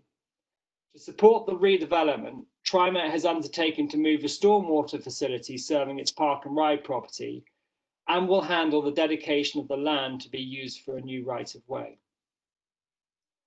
Finally, TriMet has agreed to a flexible transaction timetable to support the developer through the COVID-19 crisis and is providing additional technical assistance, including the drafting of easements, to help advance this transaction. If we could go to the final slide, please, Jeff. To wrap up, we wanted to finish with a graphic that shows a dynamic and iterative TOD program that TriMet is looking to create. We mentioned earlier that we consider the TOD guidelines to be a living document, and this is reinforced by this slide. Not only do we hope to build iterative TOD guidelines, but we are also seeking to generate sufficient revenue from select TOD projects to catalyze future TOD initiatives. Our ultimate aim is to create a virtuous cycle which will have a sustained beneficial impact on the delivery of housing and other affordable development across the region. This can only be achieved by careful assessment of each individual site through a racial equity lens and considering the impact and outcome of each development on wider portfolio goals. We believe we can build a world-class TOD program through sustained stakeholder feedback and through regular board review. We sincerely hope we can secure the board's support for the adoption of these TOD guidelines so that we can continue this effort. We appreciate your time this morning and we welcome your comments and questions. Thank you very much. Thank you. I'm looking to the board now. First off, I might want to call on Director Gonzalez. You've been kind of a point for the board out there talking to the community. Do you have any comments or thoughts before we turn over the full board?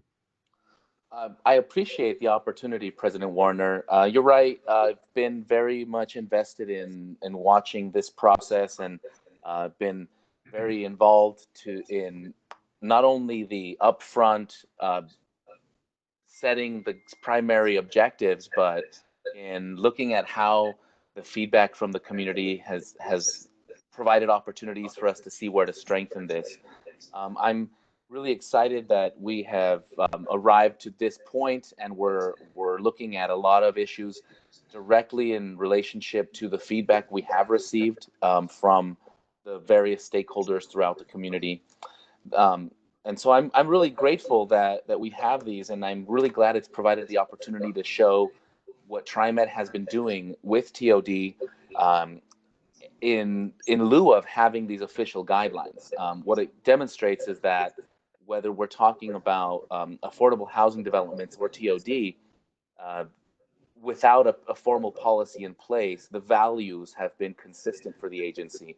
This is a way to start putting those values on paper and having more robust conversations. So I really like that. I do want to point out one thing, and it's a form of a question, and Guy or someone from the team, feel free to respond to this.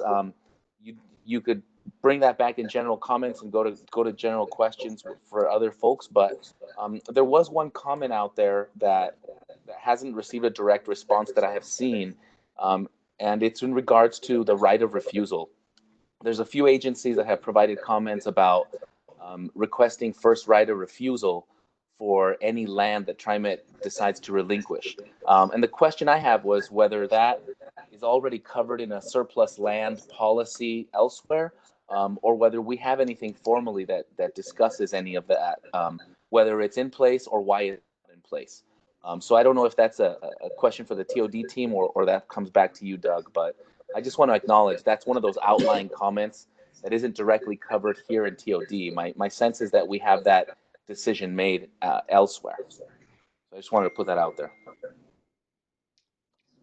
Yeah, I'm very happy to speak to that point a little bit, Dr. Gonzalez, and thank you for your feedback and kind comments. The right of first refusal has been raised by a number of groups, specifically housing groups, who, as we all know, are under a lot of pressure to deliver much needed affordable housing.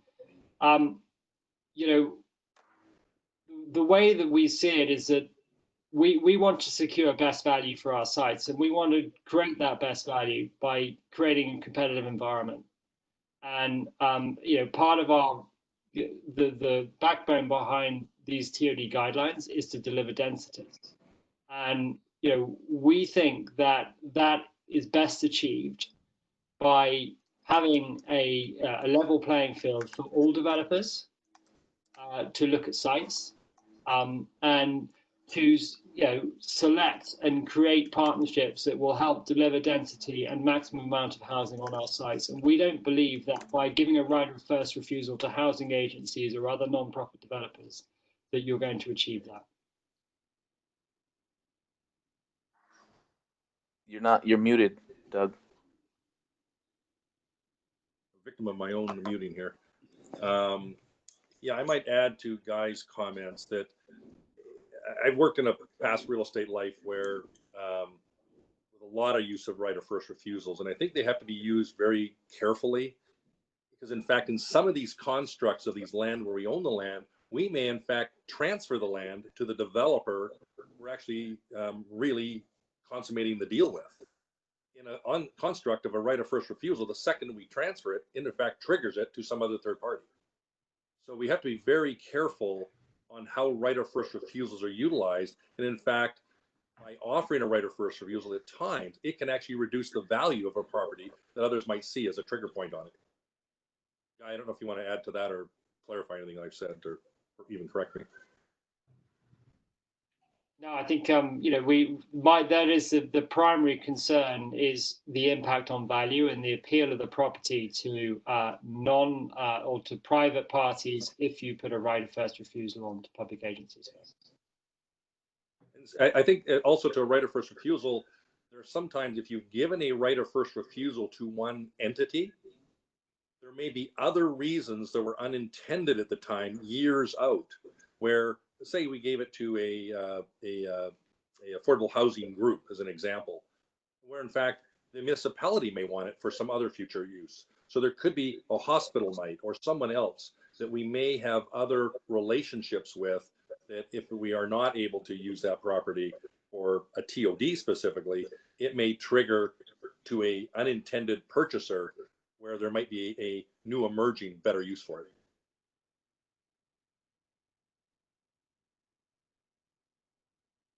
So typically, I think as a seller, it's actually a restrictor of a covenant. It's not, I don't think it's in TriMet's interest to actually proceed on that. It restricts the deals that we're able to consummate. Why don't we go to some other questions? I'm sorry, Ozzy, were you done? You're muted. Agreeing. I would love to hear what questions other board members have. All right. How about Director Bauman? We'll start with you. Okay, thank you. Thank you for the very helpful presentation, and I really appreciated reading the updated guidelines. I have an informational question. I see that the guidelines apply both to projects on TriMet owned property and on property owned by third parties that's adjacent to TriMet stations. And so I'd like to understand how TriMet is going to be able to advance the goals when it doesn't actually own the property where the TOD is going to take place. Yeah, absolutely. And thank you for that comment, Dr. Bauman. So the concept is that these guidelines, as well as for all stakeholders, they really act as a handrail to developers who are looking to build projects adjacent to TriMet infrastructure. And so where on privately held sites that are TODs, TriMet has a number of different tools that it can use to support and promote those sites. Some of those tools are fiscal, on occasion there's some fiscal support, but most of them are non-fiscal, and that we can provide either connection in terms of transit trackers to developers. We can provide experience and expertise in terms of linking projects to TriMet infrastructure. There are instances where if air rights are available and appropriate, we can potentially transfer air rights that exist on top of TriMet infrastructure to adjacent parcels to leverage, to improve the value of that developer's sites. So there's a number of different levers that we can use. And the concept behind the guidelines is to give certainty to partners and other developers on what their benefits would be if they can partner with TriMet to deliver TODs. And that's why they have the broad remit, and they are very much guidelines and sort of a statement of best practice. And as real estate is extremely local and sites always individual, every site needs to be looked at separately and assessed individually, and to work out what development can bring the most community benefit, most benefit to TriMet, and equally benefit the developer at the same time. Requires being proactive and looking at the surrounding properties and understanding what's happening. So it's absolutely. I mean, I think the case in point, the Fuller Road case study that we brought up is, TriMet is sort of promoting that project in a number of ways, and we talked about moving the stormwater facility. We are dedicating some of the park and ride land to Clackamas County for a new right of way that will bring significant new development to that immediate area, which we will not profit from except through increased transit ridership. And obviously that brings community benefit to that area as well at the same time. So there's levers like that we can use, on different sites. And the concept is obviously to build density around our transit network. And, we're confident that there's appetite to do that, that it's right to do that for many different reasons. And, with the right levers and the right partnership agreements, we can get it done. Great, thank you. Director Edwards? Yes, thank you. And thank you very much, Guy. That's a very comprehensive presentation. Again, thank you very much. I guess as I look down the road, I look at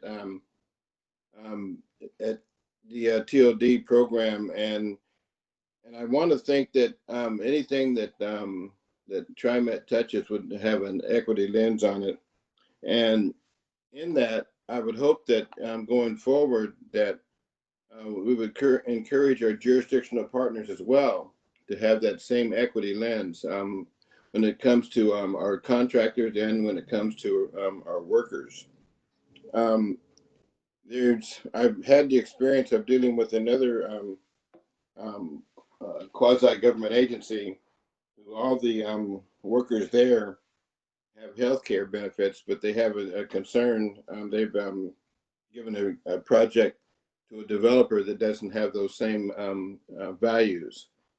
And I would hope that, I'd like to have a sidebar. I don't want to drill deeply into this now, but I would like to have a sidebar perhaps next week or as soon as possible to have those discussions about how we have an impact going forward on any projects that are going to be on TriMet's property or any projects that are associated with it, and influencing our jurisdictional partners to have the same value system as well when it comes to that particular issue.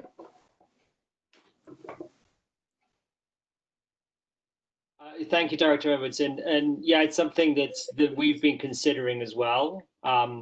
Certainly on TriMet-owned properties, it is easier to exert that control. On third-party owned properties, it's more difficult, but it depends on how much support that third-party owner is looking for from TriMet.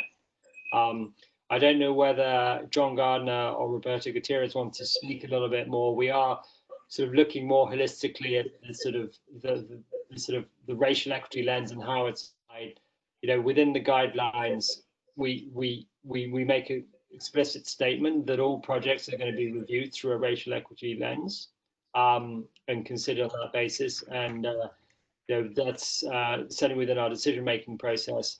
As it relates to individual contractors, it's a little bit more challenging, but it's something we're thinking about. Not only racial equity, Guy, but also human equity. That's what I'm concerned about. When it comes to healthcare, to me, that's a right, not a privilege.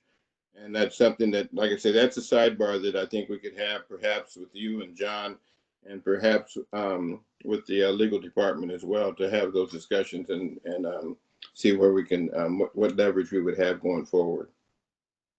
Absolutely, we should have those conversations. Director Way?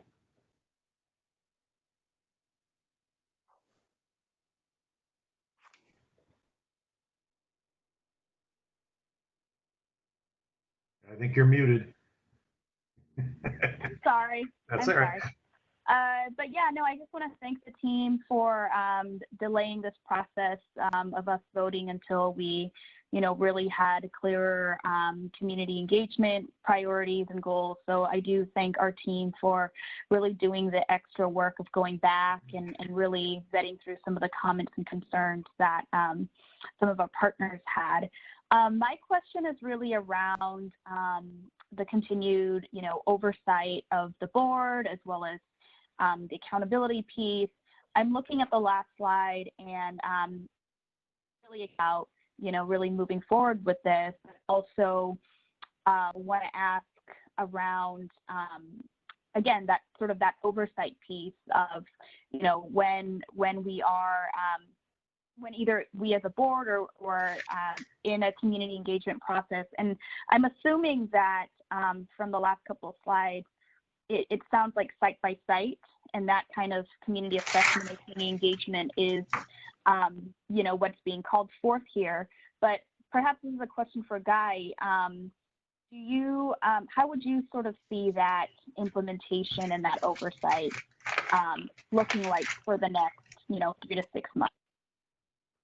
Yeah, thank you very much, Dr. Way. So we're still working on I think the best way, and we would love to get board members' input on how they would like us to report back. My initial thoughts to this are it's a sort of it's a semi-annual reporting structure, but really broken into 2 parts, where real estate projects are slow and time consuming and sort of very long-term projects. And so what I see is probably every 6 months there is an update, and then annually there is a full review and an assessment against targets, and then a reassessment of those targets, and then that's sort of checked in at 6 months, and then annually it's reassessed. So that's how I think we will put out a structure to the board for its review as to how that reporting process should operate. And we would love to get your input on that and design something that can be most efficient for your time and provide the clarity and the feedback mechanisms that we think the program needs. With regards to individual projects, community engagement is extremely time consuming. It's hard work. It's very rewarding, but it also is normally specific to each project. We're working on a project at the moment with a development team where because of the COVID crisis, the engagement process has been somewhat put on hold, but we're starting with a soft launch in the next couple of weeks with a website and some flyering to the neighborhood. And then over time, that was followed up with some web meetings or WebEx meetings, and then some virtual town halls, and hopefully in due course, actual town hall meetings. And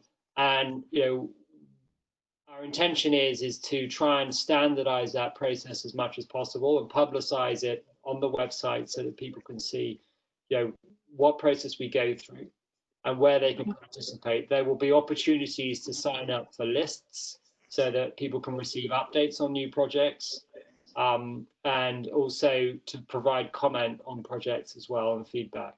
What I anticipate is every project will have its own website. Every development project, particularly if it's of scale, will have its own website for members of the community and other stakeholders to get educated about the project, interact with the project team, and provide feedback.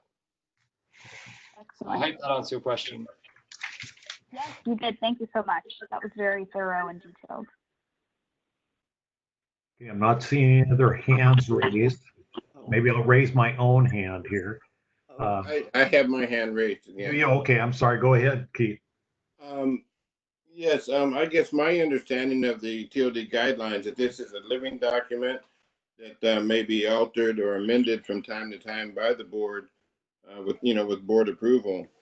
But also, I guess, and I forgot to mention earlier, and so I appreciate you sharing that the semi-annual reporting. I guess I would appreciate it if it's not too cumbersome, that the board would get quarterly reports, simply because a lot can happen in 6 months, and sometimes maybe very little happens in 3 months. But at the same time, I would just like to see quarterly reports, because to me that would be more of a hands-on approach, that the board could at least see what the progress is in a shorter period of time. It's Doug. We can do that. I think particularly on the status side of activity. I think I support trying that, and let's just do it based on value. If the board feels 6 months ends up working, I think you'll see less information on the quarterly. But I think we got to start somewhere, and I think that's just a good place to start. So I support that. Director Simmons. Thank you. I just want you to know how much I appreciate the detailed and succinct review that you have given us today. I think that's just really valuable. My question is, we've done a pretty good job even without this document and this criteria. Is there a particular project that we are engaged in launching using this, or are we right now in the process of bringing forward a TOD on some land that we have or some land that we're adjacent to? Maybe I can talk to this one, Guy. So I think the answer is yes. We have been managing many of these principles already. So it's not new. I think as Director Stovall had commented back in the fall, even without a policy, we're still proceeding on a lot of these things now. I've asked the team to come forward. There's one property in question, and that's the Hollywood Transit Center. You'll probably see an update to the board as early as July, if not as late as August. Okay. So there are things in the pipeline that the team's been doing an immense amount of work on top of this. So I think that'll probably be one of the first ones you'll see. Okay, and that's not our property, that's somebody else's property, No, right? It is our property. We are feasible on it.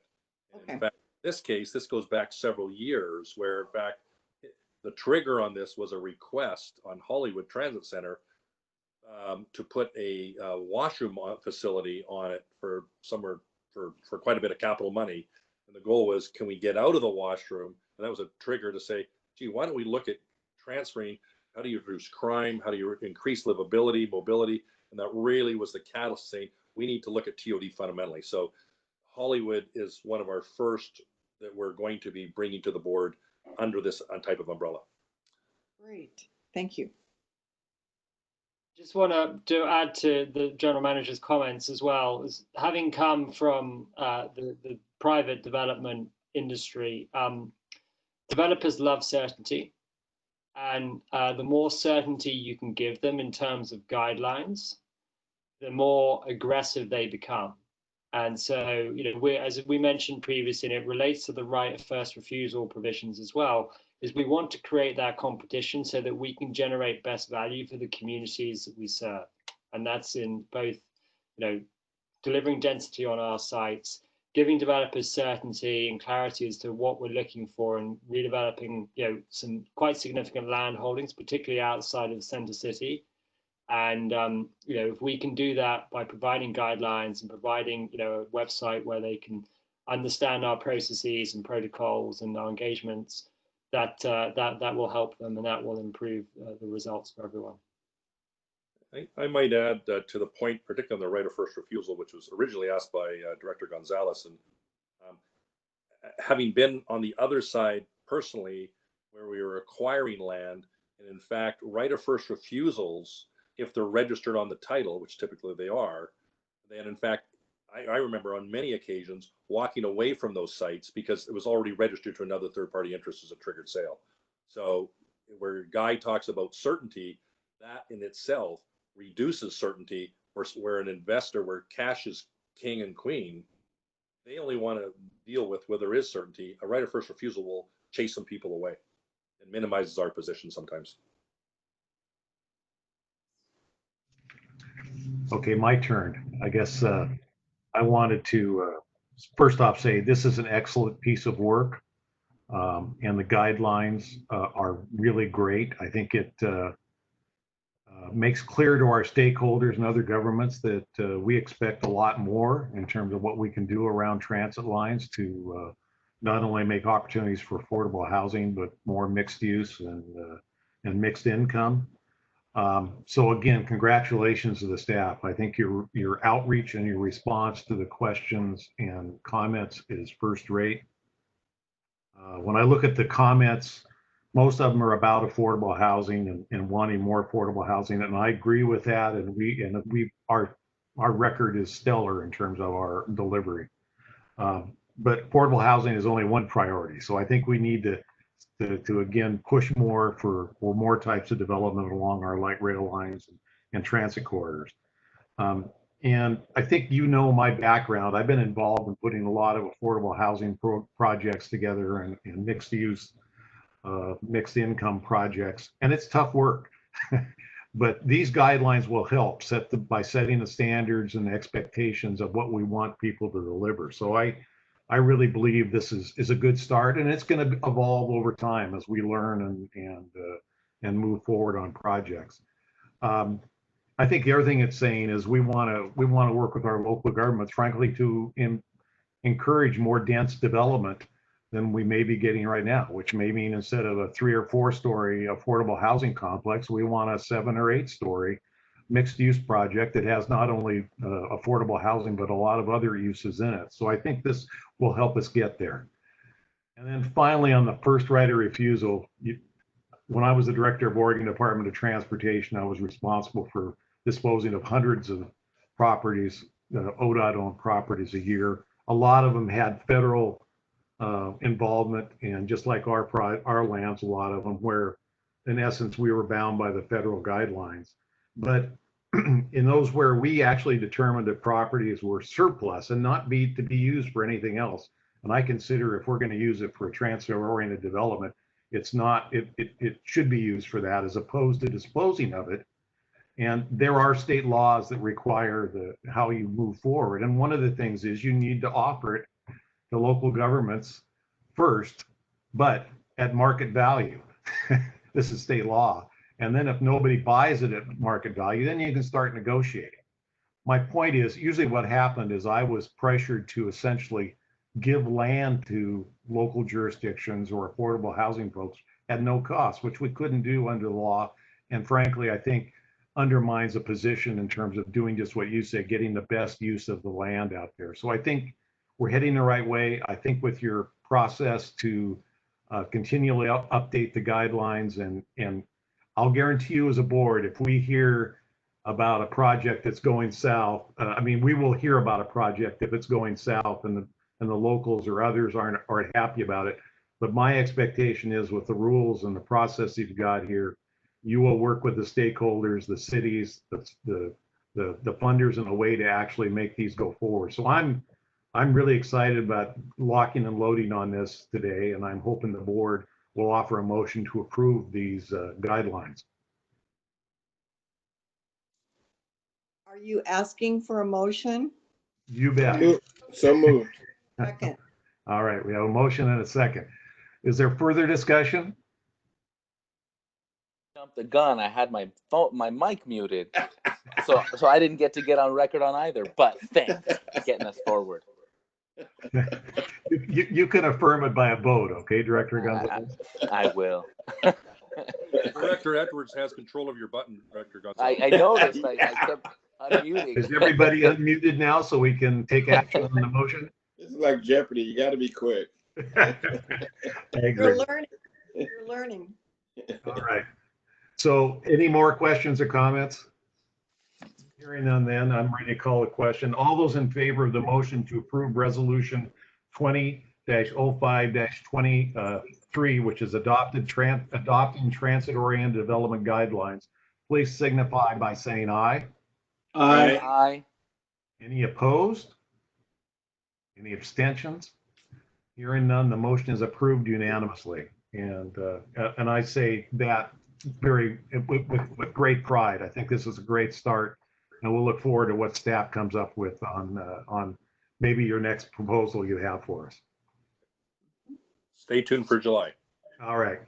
So in looking at this, I see there's no ordinances on the agenda, and I don't know of any other business to come before the board today. Does any of the staff or board members know of anything else we should be considering today? Well, hearing none, then I'm going to adjourn our meeting. And I want to thank everybody because this was a very informative and I think well-run meeting. Before we leave, is the board feeling comfortable with the WebEx and the way we're moving forward and moving these